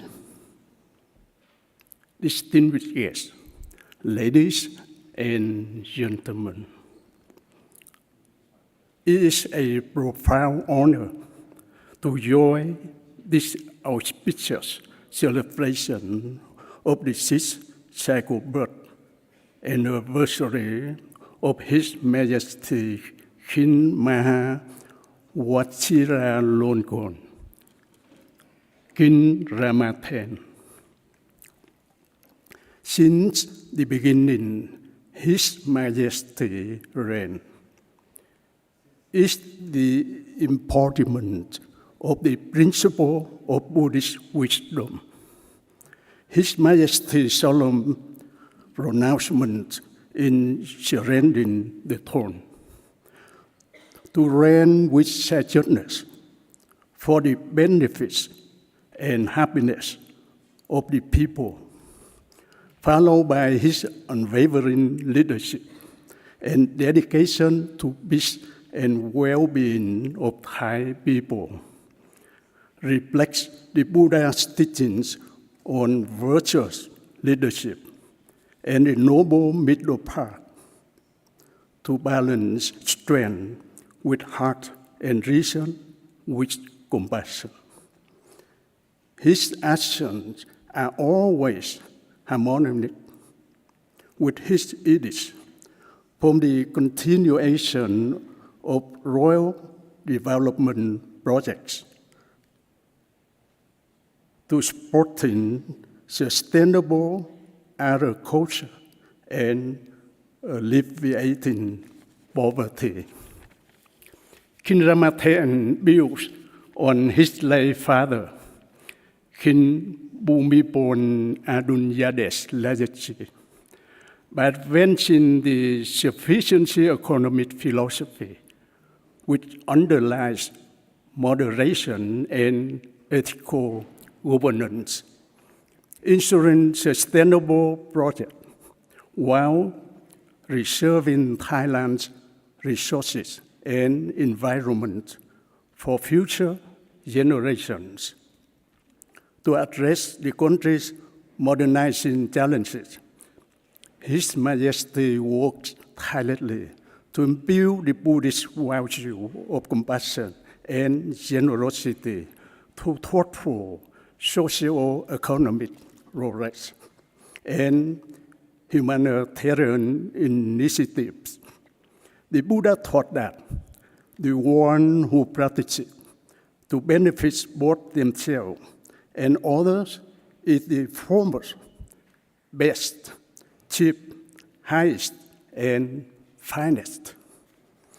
His Majesty exemplifies this teaching through his commitment to the welfare and happiness of the Thai people.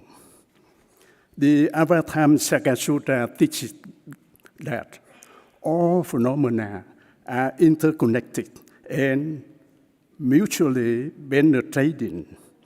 This concept of interdependence, also known as interpenetration, demonstrates that harmony and mutual cooperation are crucial for success, especially in leadership.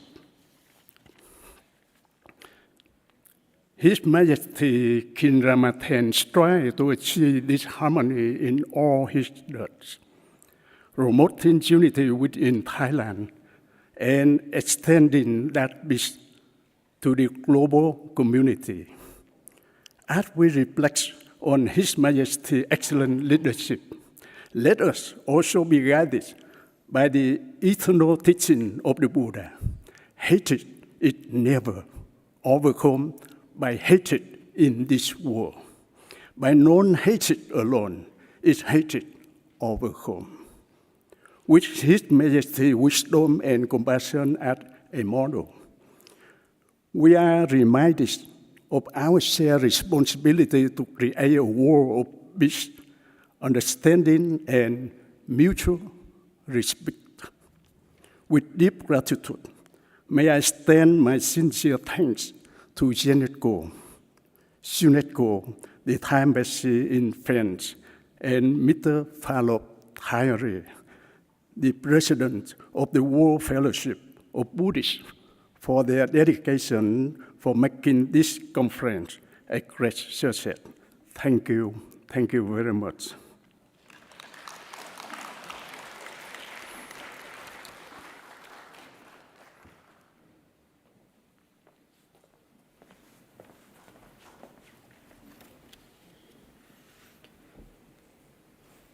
Thank you, Most Venerable Thich Winlay, for your kind speech. May I now invite His Excellency Dr. Jambajav Khamba Lama, Vice President of the World Fellowship of Buddhists from Mongolia, to kindly give his speech on the stage.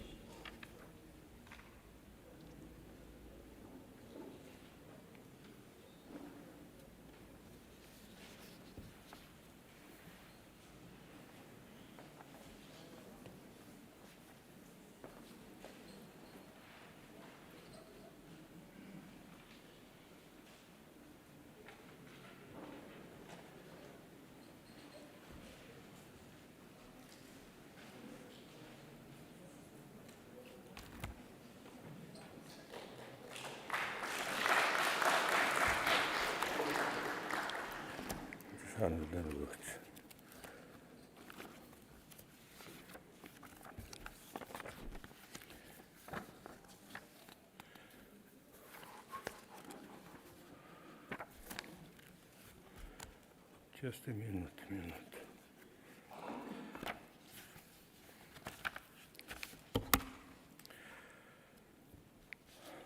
Dear distinguished guests and friends in Dharma, on behalf of Mongolian Buddhists and on my own behalf, I have great honor to represent the Mongolian Buddhists for this auspicious and meaningful occasion of International Peace Conference 2024 to commemorate His Majesty King Ram X's 6th sacred birthday anniversary and express my deepest appreciation all people who are working great effort to make this event possible. Please accept warm and friendly greetings from Mongolian Buddhists. Conference aims and promotes global peace based on Buddhist principles. The goal of Buddhism is to develop a vision of the peace and harmony for all beings. I feel that this is vitally important, and it is a mission I hold very dear to my heart. Therefore, I am not only happy to attend the International Peace Conference 2024, but also I would like to see Buddhist leaders.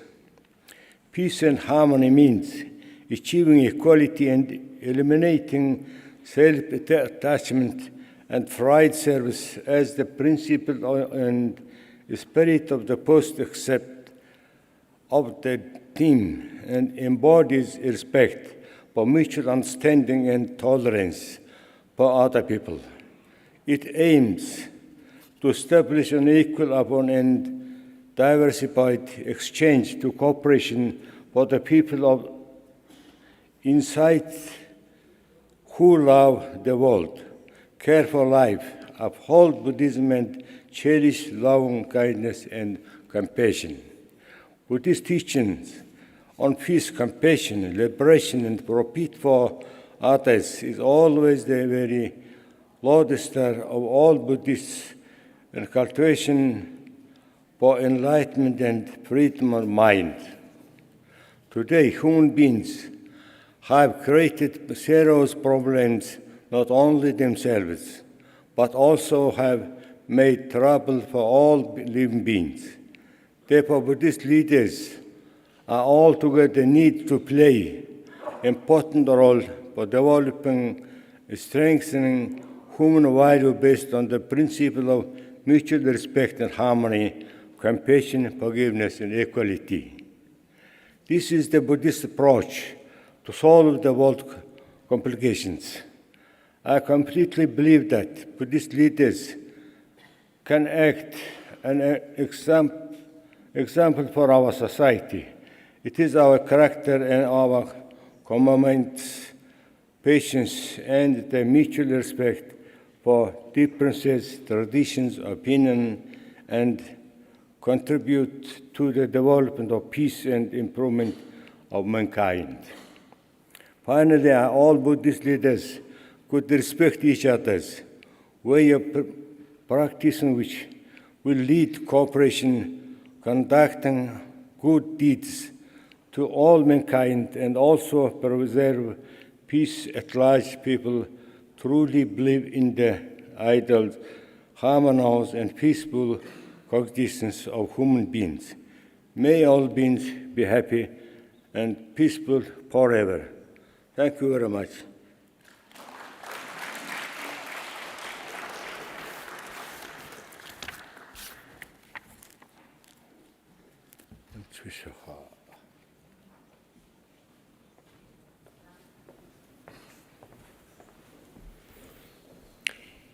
Thank you, His Excellency, Mr. Dambajav, for your kind speech.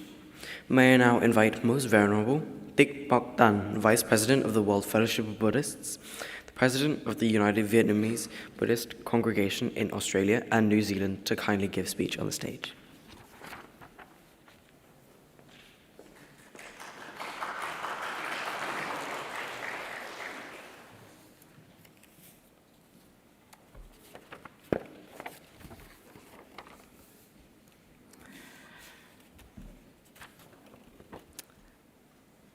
Venerable Sangha, distinguished guests, Buddhist fellow ladies and gentlemen. Today and yesterday we have heard a lot, and I myself also learned a lot. I see my word is nothing new, but I deliver you the friendship from Australia. We gather today to reflect on a fundamental human aspiration, peace. As a citizen of Australia, a monk, and the Vice President of the World Fellowship of Buddhists, and a global citizen, I stand before you with a heart commitment to the principles of compassion, loving kindness, and unity. In our pursuit of peace, let us embrace the core Buddhist principle of loving kindness. Metta kaya karma, acting with a compassionate heart, assisting others with gentleness and goodwill. Metta vati karma, speaking with kindness, imparting beneficial truth. Metta mano karma, cultivating pure intention, fostering positive thoughts. The principle you probably have heard already, the words of Somdep, should guide our action, words, and thoughts by embodying loving kindness in our daily life. We foster understanding and empathy. Peace is intertwined with the aspiration to attain enlightenment for the benefits of all sentient beings. This path emphasizes compassion and wisdom, making peace not just in the absence of conflicts, but in the presence of understanding. Leadership plays a pivotal role in fostering peace. His Majesty King Maha Vajiralongkorn's commitment to the sufficiency economy philosophy provides hope for sustainable development. Australia's multicultural nation demonstrates how different cultures and beliefs can coexist harmoniously, setting an example for the world. The strong bonds of friendship and cooperation between our neighboring nations further illustrate the potential for collective efforts toward peace. As we celebrate the 6th cycle birth anniversary of His Majesty King Maha Vajiralongkorn Pra Vachirak Lao Chao Yu Hua, let us renew our commitment to peace, drawing inspiration from His Majesty's vision and the teaching of the Buddha. May our efforts today and every day guide the world toward lasting happiness and peace. Let us work together to build a future where every individual can thrive in well-being and harmony. Thank you.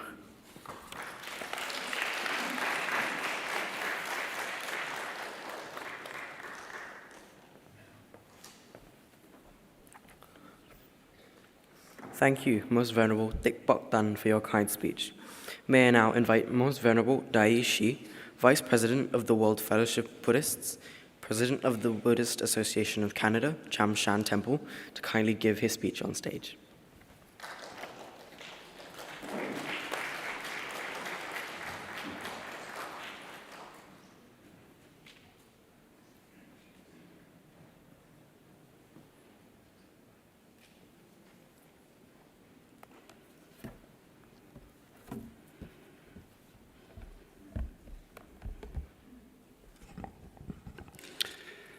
honorable ambassadors to UNESCO, WFBY executives, most valuable masters, Sangha members, ladies and gentlemen, Patron. It is an honor to represent Canada and this International Peace Conference and UNESCO Headquarters. On behalf of the Buddhist Association of Canada, I would like to discuss Buddhist education and its role in promoting peace. In a world often marked by conflict and misunderstanding, the teachings of Buddhism offer profound insights for fostering harmony and spiritual well-being. From a global perspective, Buddhist education is recognized as a vital tool for social harmony. It emphasizes compassion, mindfulness, and the interconnection of all beings, principles that resonate deeply in our diverse communities today. In Canada, the Buddhist Association has made important steps to promote Buddhist education, collaborating with the Emmanuel College and Victoria University in the University of Toronto. This month, we have established the Wu Tai Shan Venerable Dai Professorship in Buddhist spiritual care. This represents Canada's first endowed professorship for this area, named after Wu Tai Shan Buddhist Garden in Canada, a 535 acres Buddhist garden that has recently opened to the public. This professorship addresses the spiritual needs of our evolving society and fills a critical gap in spiritual care education. Moreover, we're excited to announce the launch of the Buddhist College of Canada, featuring the compassionate Canopy Buddhist Studies program in partnership with the Emmanuel College and the University of Toronto. This program creates a unique platform for both monastic and laities to deepen their understanding of Buddhism. It has attracted highly educated professionals from all walks, eager to explore Buddhist doctrines and therapeutic practice to promote peace and well-being. This educational project offers significant advantages. They foster emotional resilience through doctrinal studies, mindfulness training, the therapeutic practices which are valued in Western society. They also promote sustainable living and social responsibility, encouraging individuals to contribute positively to their communities. In times of social division, These teachings can serve as a bridge toward understanding the unity. However, we must acknowledge that gaps still exist in the Buddhist education. There is a lack of complete resources and official programs that are tailored to Western way of thinking and lifestyles. Additionally, we need more methods that integrate Buddhist principles with modern science and mental well-being. This will allow us to address contemporary challenges in holistic manner. The promotion of the Buddhist spiritual care shows our commitment to inclusive care, practice, and spiritual education. Aligning with our association vision for the future development of Buddhism in Western communities. Our commitment to promoting peace extends beyond academic programs. We have built a strong relationship with the Canadian communities, offering educational programs for police forces, prisoners, and range of schools. Each year, we welcome thousands of students and officers, sharing the principle of Buddhist culture and practice.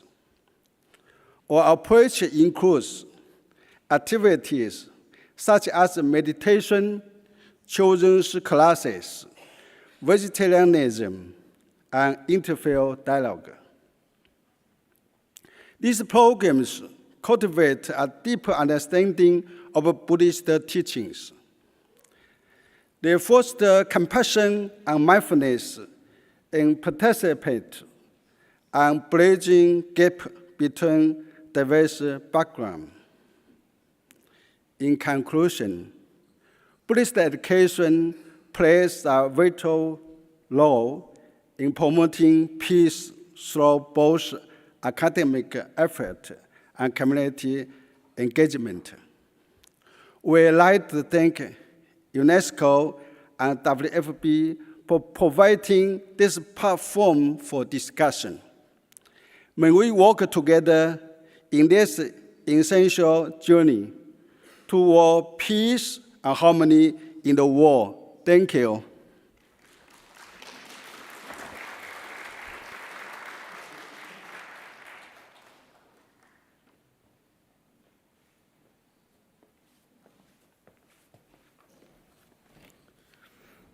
Thank you, Most Venerable Daiichi, for your kind speech. May I now invite Reverend Yoshiaki Shoji, Deputy Secretary General of the World Fellowship of Buddhists, Chairperson of Standing Committee on Humanitarian Assistance of the World Fellowship of Buddhists, to kindly give his speech on stage.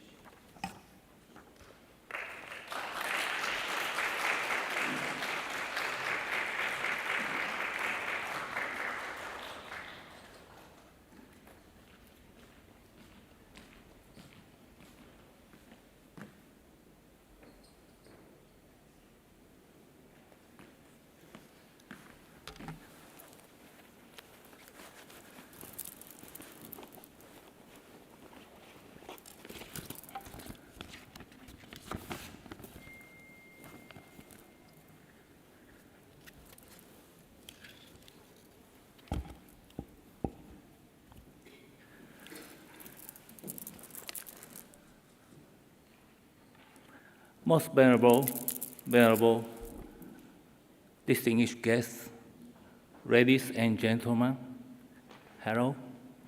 My name is Yoshiaki Shoji. I'm Deputy Secretary General and Chairperson of Humanitarian Assistance in the WFBY, the World Fellowship of Buddhists. I especially work for youth development, and humanitarian assistance in the WFB. The WFB provides humanitarian assistance, especially for natural disaster by earthquakes, typhoons, and cyclones. This year, we supported the victim of the heavy rain damage in Chiang Rai, Thailand, north of Thailand, and in the summer, and the earthquake in the Noto Peninsula in Japan. In the past, the WFB have also provided disaster relief victims of the major earthquakes, such as one in Sichuan, China, 2008, the Great East Japan earthquake in 2011, and the Nepal earthquake in 2015. I'm from Japan, and so I would like to talk a little about the Great East Japan earthquake. As you may know, the earthquake that occurred in the Pacific Ocean in Japan on March 11, 2011, caused a tsunami that became a major disaster with more than 20,000 casualties. 13 years have passed since the horrific earthquake. In the affected areas of the earthquake, which include my hometown, there have been new and young people coming in, and the vitality of community is gradually emerging in the affected areas.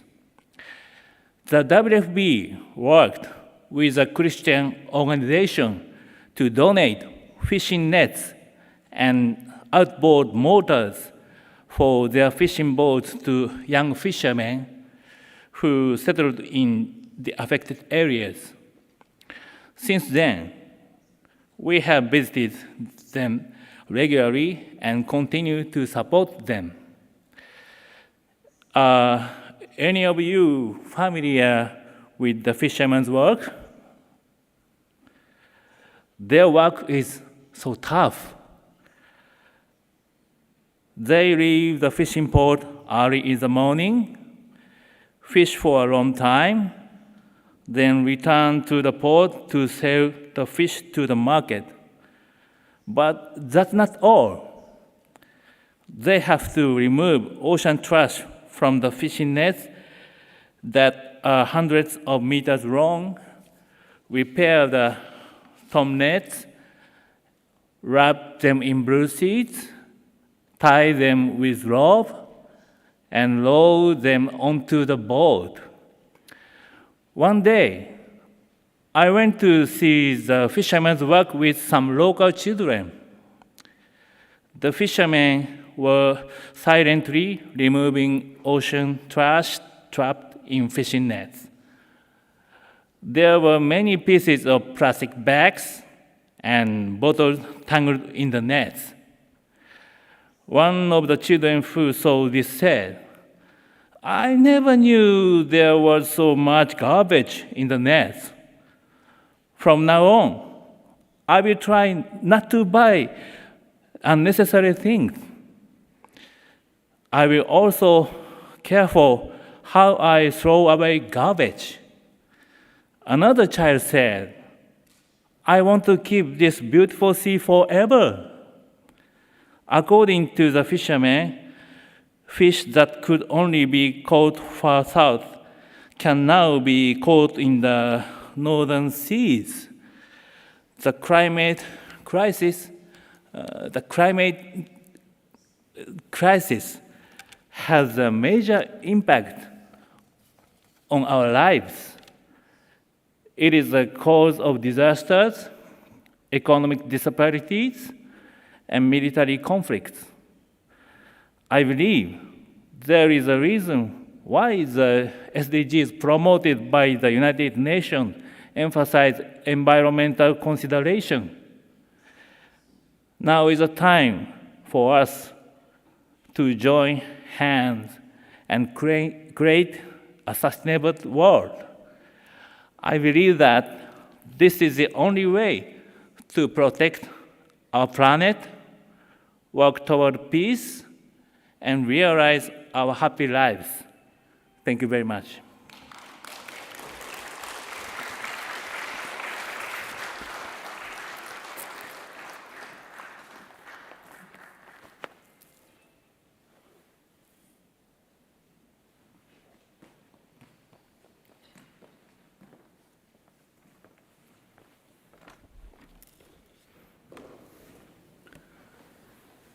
Thank you, Reverend Yoshiaki Shoji, for your kind speech. May I now invite Dato Tan Jin Sun, Vice President of the World Fellowship of Buddhists, Vice President of the World Fellowship of Buddhists, Penang Center from Malaysia.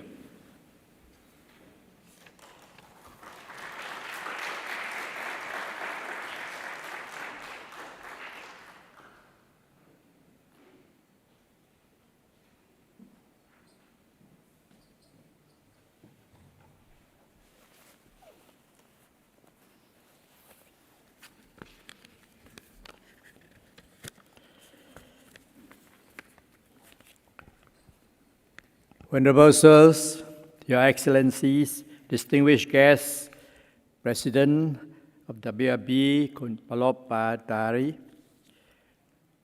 may I wish on behalf of the World Fellowship of Buddhists, Penang Center, Malaysia, to congratulate this success of this conference in conjunction with His Majesty King Rama X, 6th cycle birthday, and for his guidance for us to do more for the peace of all nations. My topic, education, Buddhist educations, it is role in promoting peace. Education stands as a powerful tool for nourishing the new generation of leaders, thinkers, and compassionate citizens. I was very much impressed with yesterday's presentation by the young presenters, young and talented youth coming up here to give us a very good presentations on what is important, stressing on the Buddhist educations and knowledge to lead a successful life. I congratulate all of them. In a nation with multicultural and multi-religious characteristics like Malaysia, Buddhist education has become a means to instill values of compassion, tolerance, and non-violence in the young minds. Buddhist schools, monasteries, and institutions such as in the Buddhist colleges and also in universities like ours, the World Fellowship universities. And not only preserving the ancient teachings, but also promoting a culture of peace in this modern context. Now, Buddhist education in temples. Buddhist educations we started in temples, Sunday schools, play an important role to foster healthy activities among the youth and achieving peaceful interactions among them. I was involved with the Mahidama Buddhist Sunday School in Penang for most of my time, more than 10 years, and I have great experience over this. It is of great success if you can manage to get the young people to come to the school to learn Buddhism. At the heart of the Buddhist educations, the principle of metta, loving kindness, the fundamental teachings encourages empathy and compassion towards all living beings, regardless of race, religion, and nationality. In Malaysia, where diversity is a part of our daily life. Buddhist schools emphasize the importance of these values from a very early age. Children are taught to cultivate kindness, not only towards their peers, but also towards the environment and other living creatures. This moral foundation is crucial for creating social harmony. By educating youth on the values of compassion, Buddhist institutions equip them with the emotional intelligence to navigate conflicts peacefully, both on a personal and societal value. Education promotes peace. Education teaches students among the various values of respect, empathy, cooperation, and moral human rights. It encourages critical thinking about violations, conflicts, and injustice, helping students to develop skills to encourage in non-violent problem solving. Training young people and community in conflict resolutions, mediations, and negotiations emphasize and equip them with the tools to manage dispute constructively. These programs teach communications skill, active listening, and method of finding the win-win situations and prevent conflict from escalating into violence. Education promotes intercultural dialogue, fostering dialogues and understanding between different religions, communities, and religious communities can reduce tensions and promote mutual respect. Interfaith initiates allow people of different beliefs to cooperate on sharing goals like social justice and peace, helping to reduce religious-based conflicts. Encouraging interactions and understanding across the culture can reduce prejudice and cultural misunderstanding. Programs that promote multiculturalism and celebrate diversities help people to see beyond their differences, thus fostering peaceful coexistence.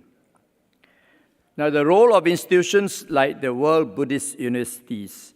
The World Buddhist Universities, through having this headquarters in Thailand, has significantly influenced in Malaysia, Singapore, Indonesia, and other Southeast Asian countries.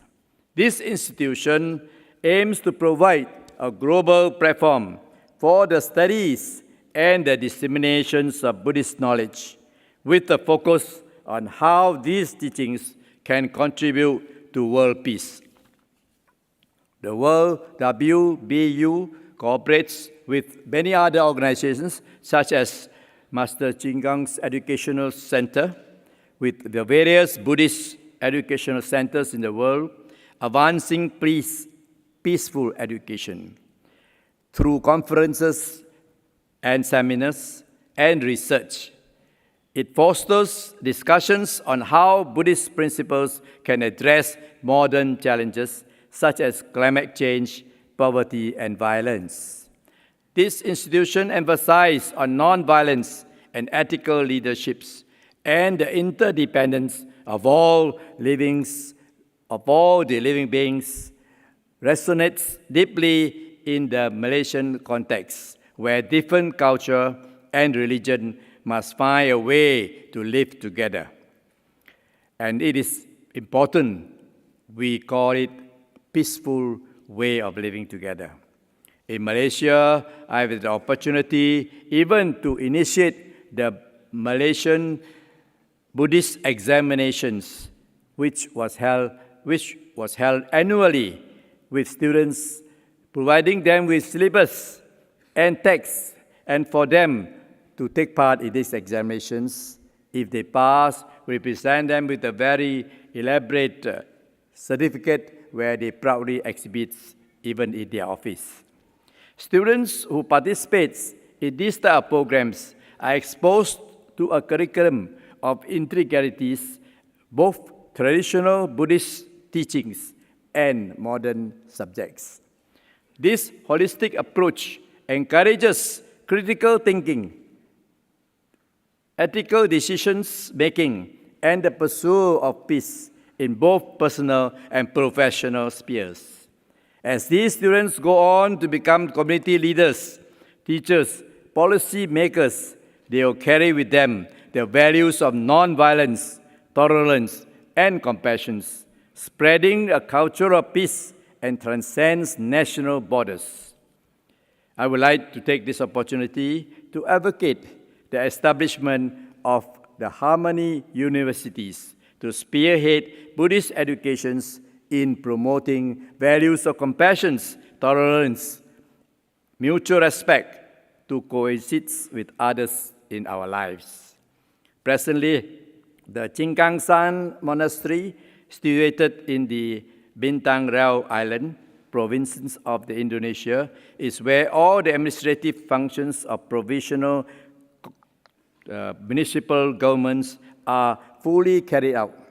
So it is strategically positioned to carry out these tasks.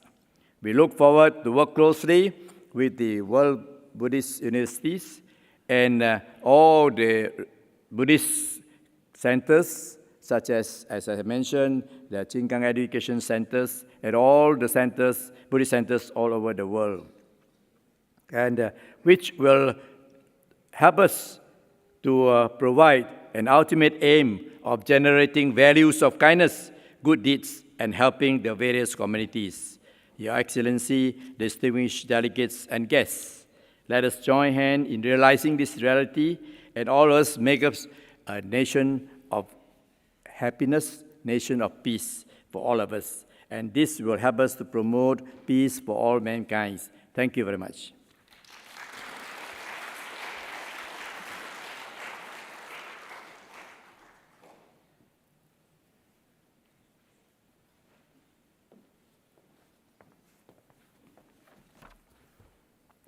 Thank you, Dato Tan Jin Sun, for your kind speech. May I now invite Reverend Sunmi Choi, representative of Most Venerable Josan Kim Ju-won, Prime Minister of One Buddhism from Korea, to kindly give speech on the stage.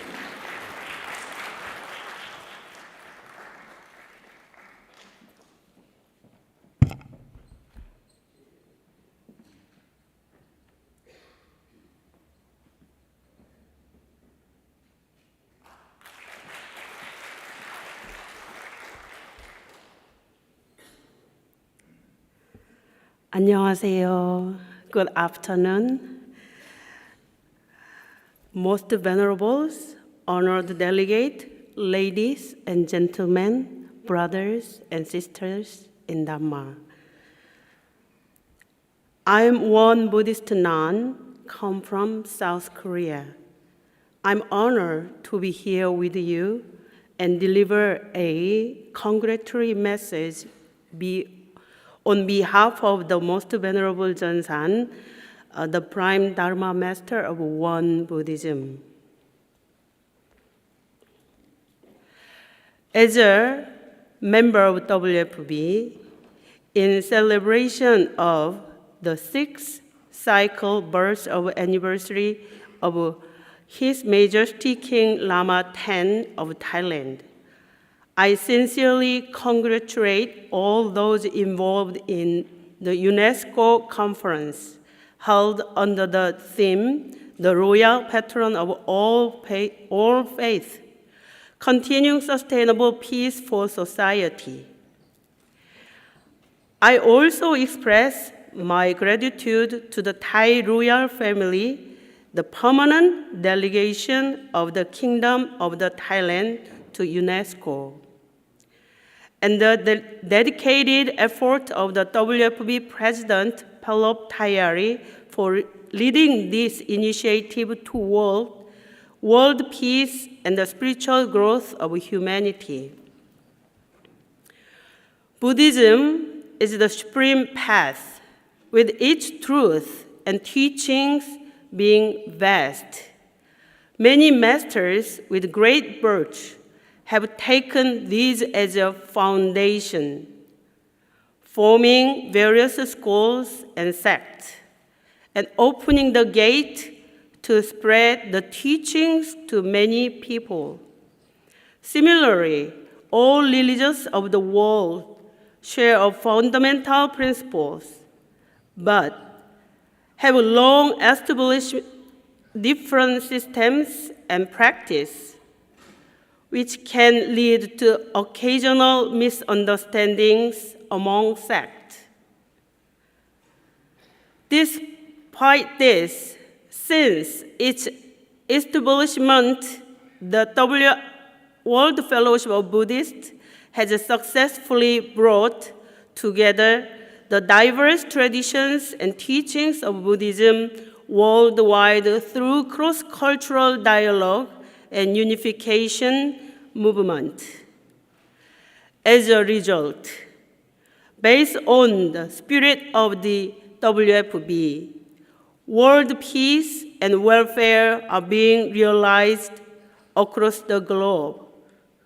Moreover, efforts to restore the damaged ecological environment ensure the dignity of human life and solve the world problems through the Dhamma are progressing beautifully. This represents a noble spiritual asset of humanity. As such, I deeply appreciate the sincere leadership of the WFBY. The founding master of Won Buddhism, Sotaesan, stated, Buddhism will become the world major religion. This implies that those who practice the truth or Dhamma will lead humanity toward spiritual civilization, offering healing alternatives and hope to those facing significant challenges, such as war, disease, famine, violence, and environmental crisis. To discover these healing alternatives and hope, the world needs new imagination and vision, and above all, your prayers. I pray for all of you who are responding to the issue of our times. I hope and pray that this International Peace Conference will become a stepping stone toward creating a harmonious community for humankind, and that the wisdom and compassion of the Buddha will always be with you. Thank you. 감사합니다.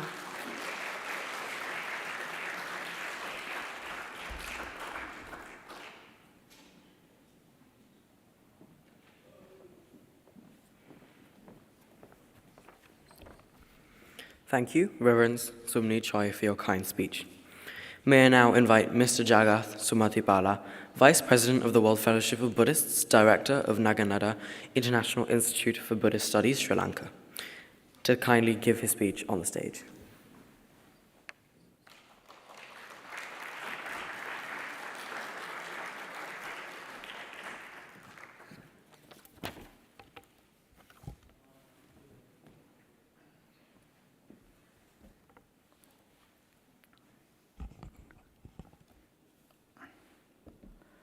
Venerables, His Excellencies, ladies and gentlemen, esteemed colleagues, and distinguished guests. It's an honor to speak before you today on the topic of peace through cultural diversity and Buddhist inclusivity, a subject of great relevance, especially for us in Sri Lanka, a country rich in history and cultural heritage. Sri Lanka is a home for many ethnicities, religions, and traditions. Over more than 2,500 years, Buddhism has been the cornerstone of our culture, shaping our values and social structures. It's not only a spiritual guide, but also an ethical and moral foundation that has allowed Sri Lanka to navigate the complexities of multiculturalism. The teachings of Buddhism on peace, harmony, and loving kindness have long fostered cultural tolerance and coexistence even during times of external invasions. Buddhism does not view diversity as a challenge, but as an opportunity for enrichment. It teaches us empathy, compassion, and understanding. Central to the Buddha's teaching is metta, loving kindness, and mudita, compassion, which encourage respect for all beings regardless of their backgrounds. These values have guided Sri Lanka in its centuries of cultural interactions. One compelling example of inclusivity can be seen in our ancient Buddhist temples, where Hindu shrines are often found alongside Buddha statues.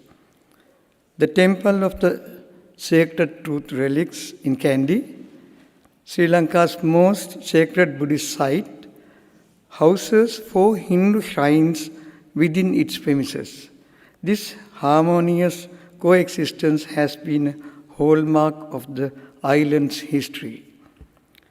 In the ancient city of Polonnaruwa, during South Indian invasion, Hindu shrines were built. Remarkably, Sinhalese monarchs preserved these shrines, reflecting the mutual respect embedded in Buddhism.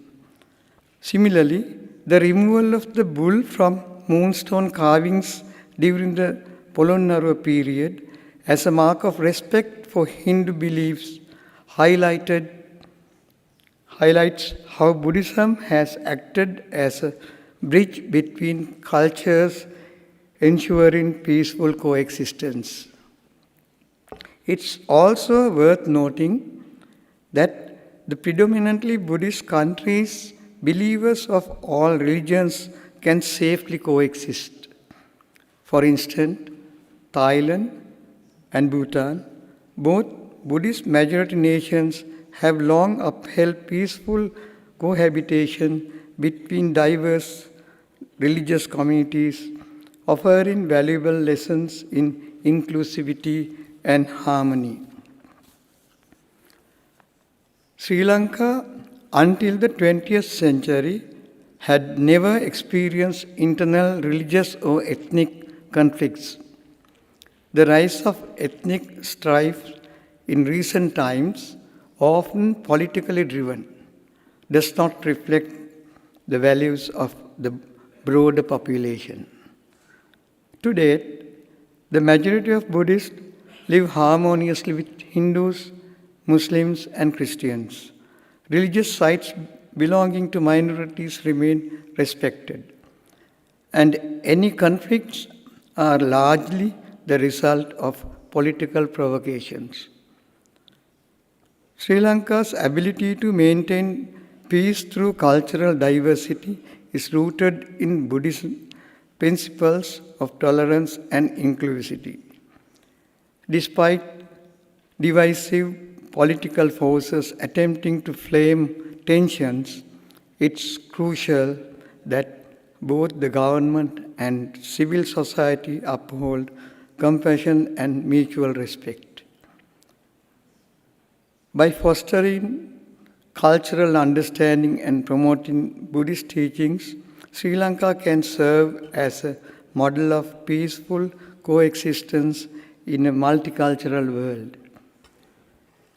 As I move forward, We must actively promote these values, ensuring that Buddhism continues to be a bridge connecting our diverse communities. It's not enough to coexist passively. We must strive to build deeper connections, learn from one another, and grow together. In conclusion, peace through cultural diversity and Buddhist inclusivity is not just an aspiration. It's a lived reality in Sri Lanka's history. The values of tolerance, compassion, and respect that Buddhism has instilled in our society are essential not only for maintaining peace, but also contributing to global harmony.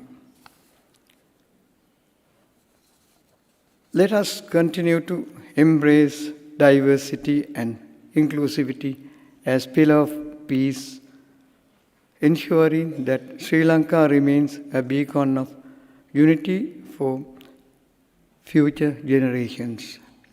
With the blessings of the Triple Gems, may all continue to be live in harmony. Thank you very much.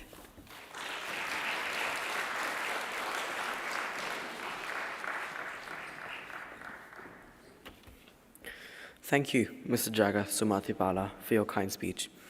May I now invite Dr. Monshu Koshin Otani, Chairperson of the Standing Committee for Socio-Economic Development of the World Fellowship of Buddhists from India, to kindly give his speech on the stage.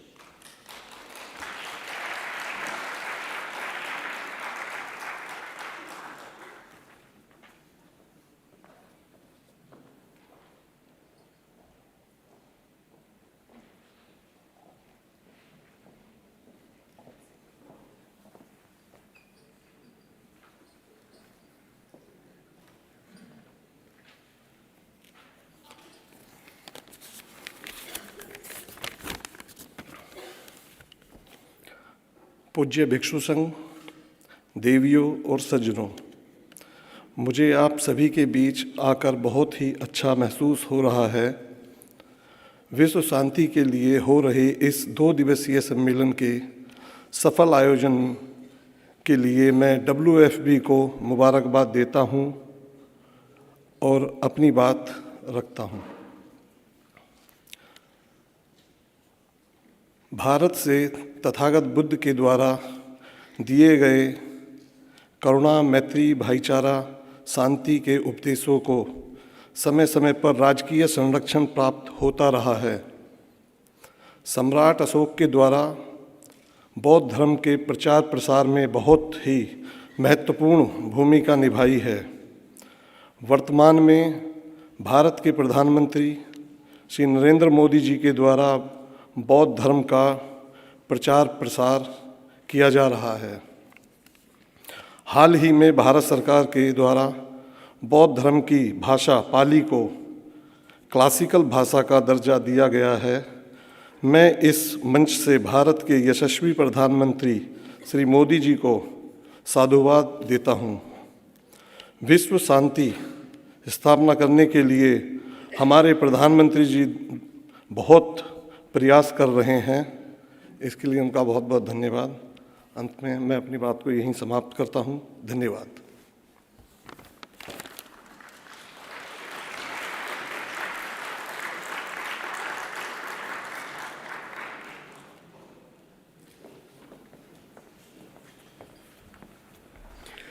Thank you, Dr. Monshu Koshi Otani, for your speech.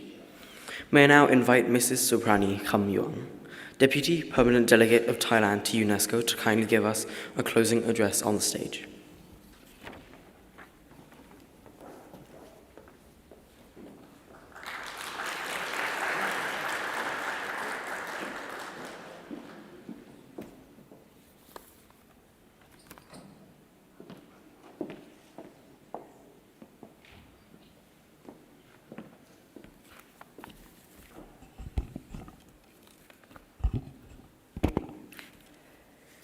Most venerable, distinguished guests, ladies and gentlemen, as we reach to the conclusion of this significant international peace conference, it is my great honor to give the closing remarks on the permanent delegation of Thailand to UNESCO.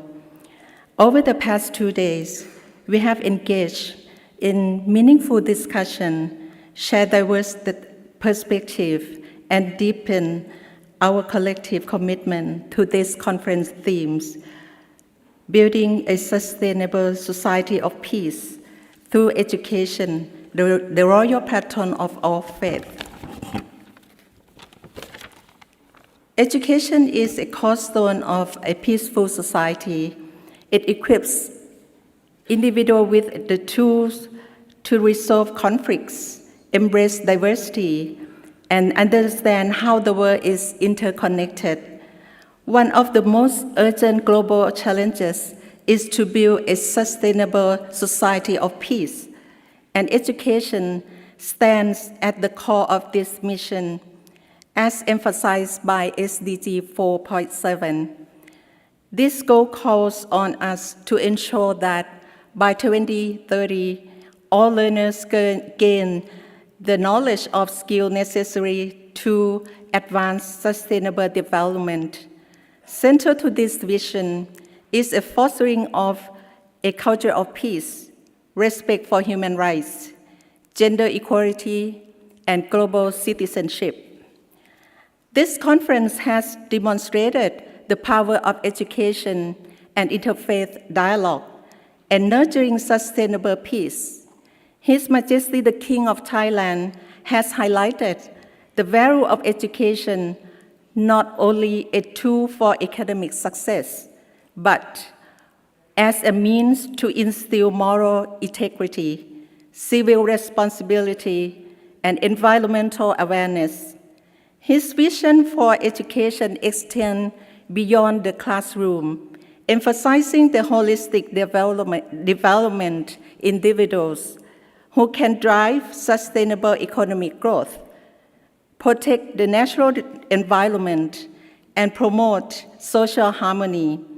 His Majesty's unwavering dedication to fostering mutual understanding and respect other faiths has been an inspiration to us all, reminding us that peace is not merely a goal, but a shared responsibility, one that demands ongoing effort across all sectors of society.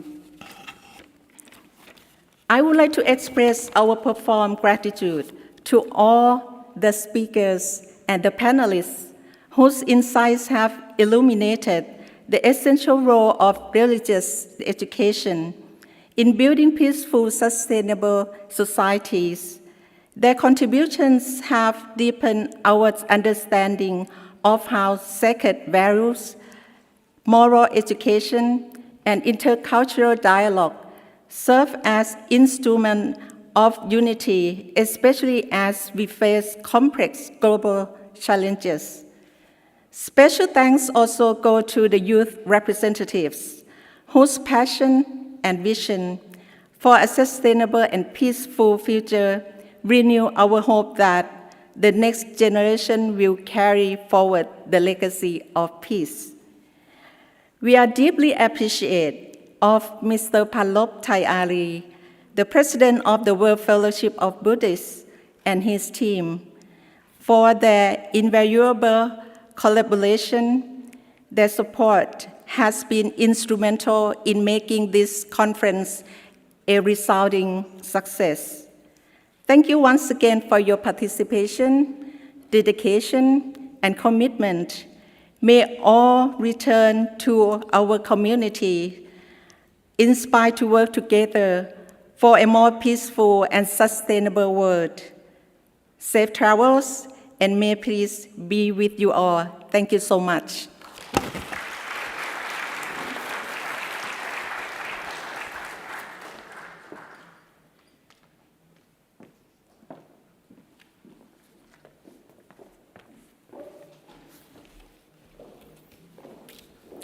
Thank you, Ms. Suprani Khamyuang, for your kind closing address.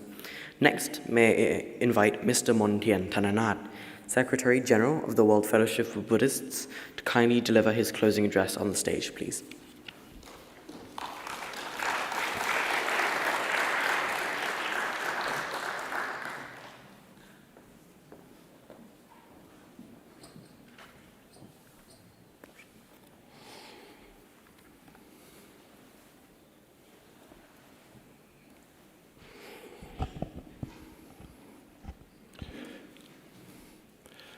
Most venerable, Your Excellencies, distinguished guests, ladies and gentlemen.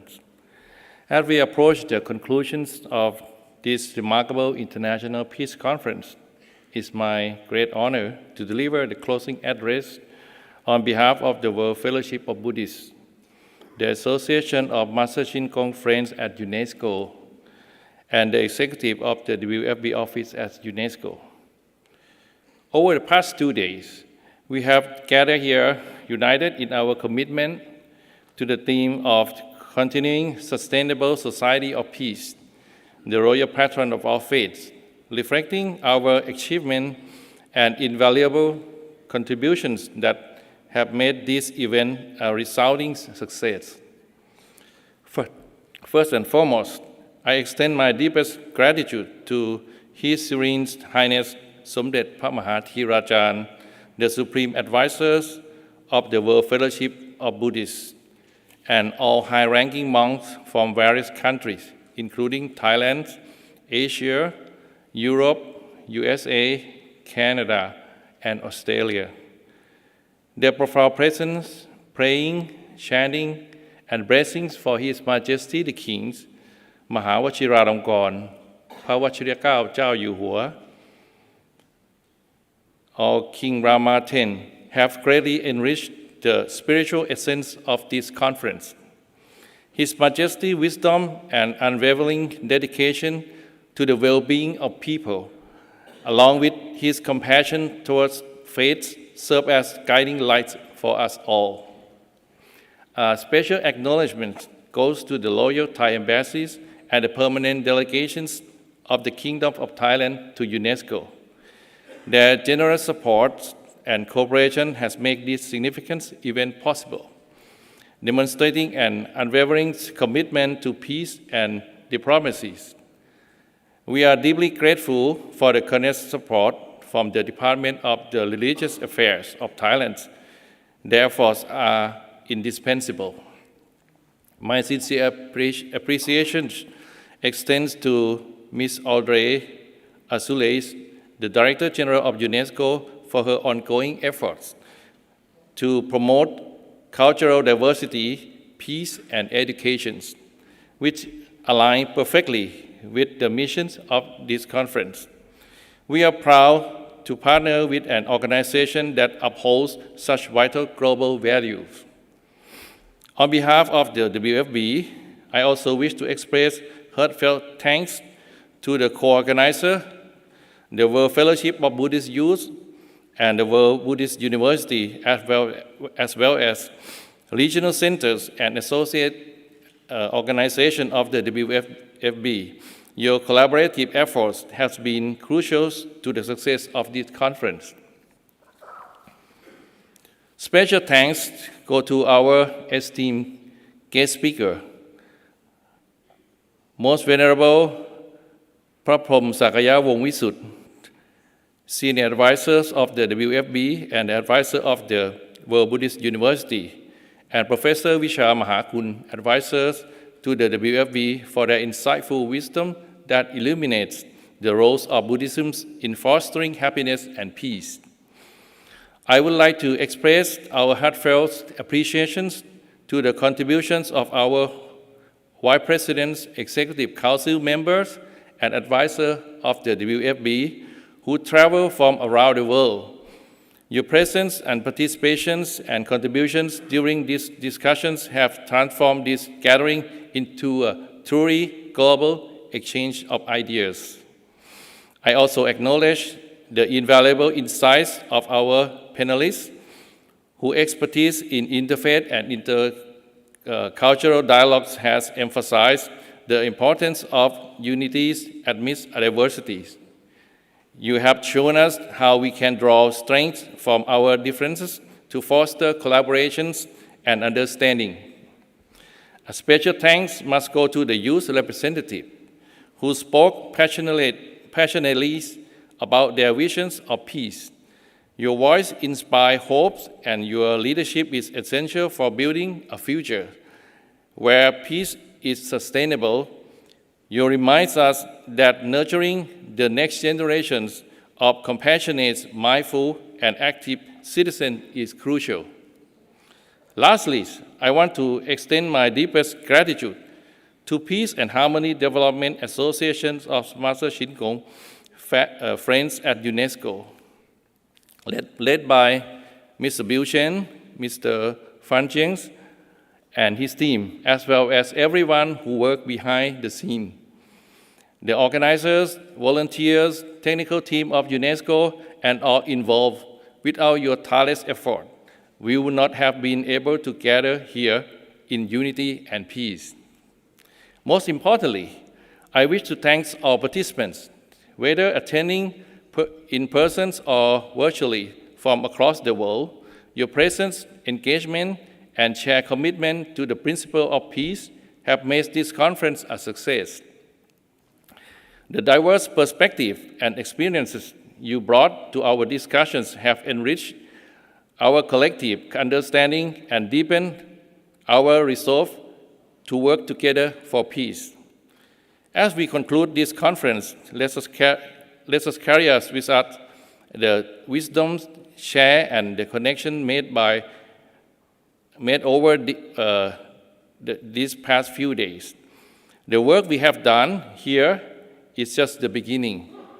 The true challenge lies in bringing the principle we have discussed into the world, fostering peace, understanding, and compassion in our daily life and communities. In closing, let us reaffirm our commitment to the shared visions of continuing the legacies of His Majesty King Rama X, the royal patron of all faiths, in creating a sustainable society of peace. May the teaching of Buddhism, along with the cooperation to all faiths, guide us as we move forward. May I take these opportunities to declare the closing of the International Peace Conference 2024 to commemorate His Majesty the King Rama X's 6th cycle birth anniversary. Thank you very much, and may peace be with all of you. Thank you.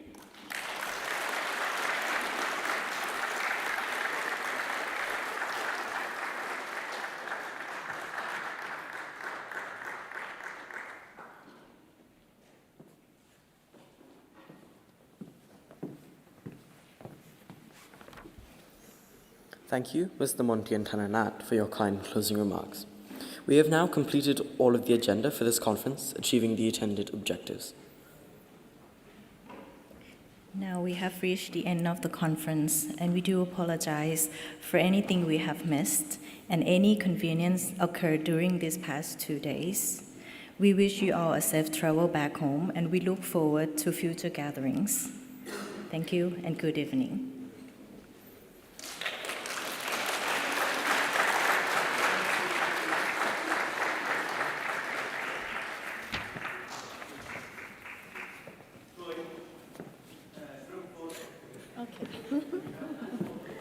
Okay.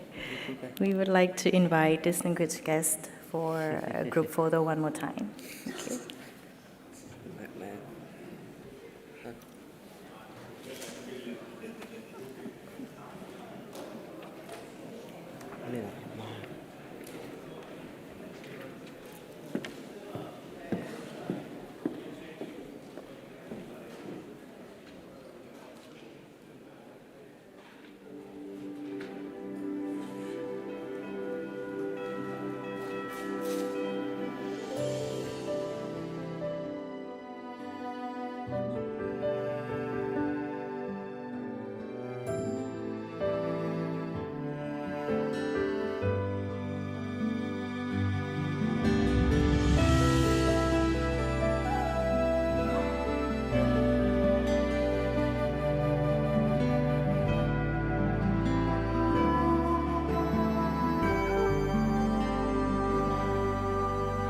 Love's the root of life. Love's the core of wisdom. Life without love is a life forever falling in the endless night, drifting in a sea of pain. A love for the dawn that leads to one sunny spring. God is virtuous and kind. God is almighty, and you teach us true meaning of love. Being selfless, we offer to help all beings. You give us wisdom, and I am forever grateful. With sacred virtue, purity, God loves all beings. You teach us ethics. With fraternity, compassion, God loves all beings. You teach us morals. With sincerity, loyalty, God loves all beings. You teach us causality. With the teachings of sages, God loves all beings. Like shape of salvation, free us from darkness.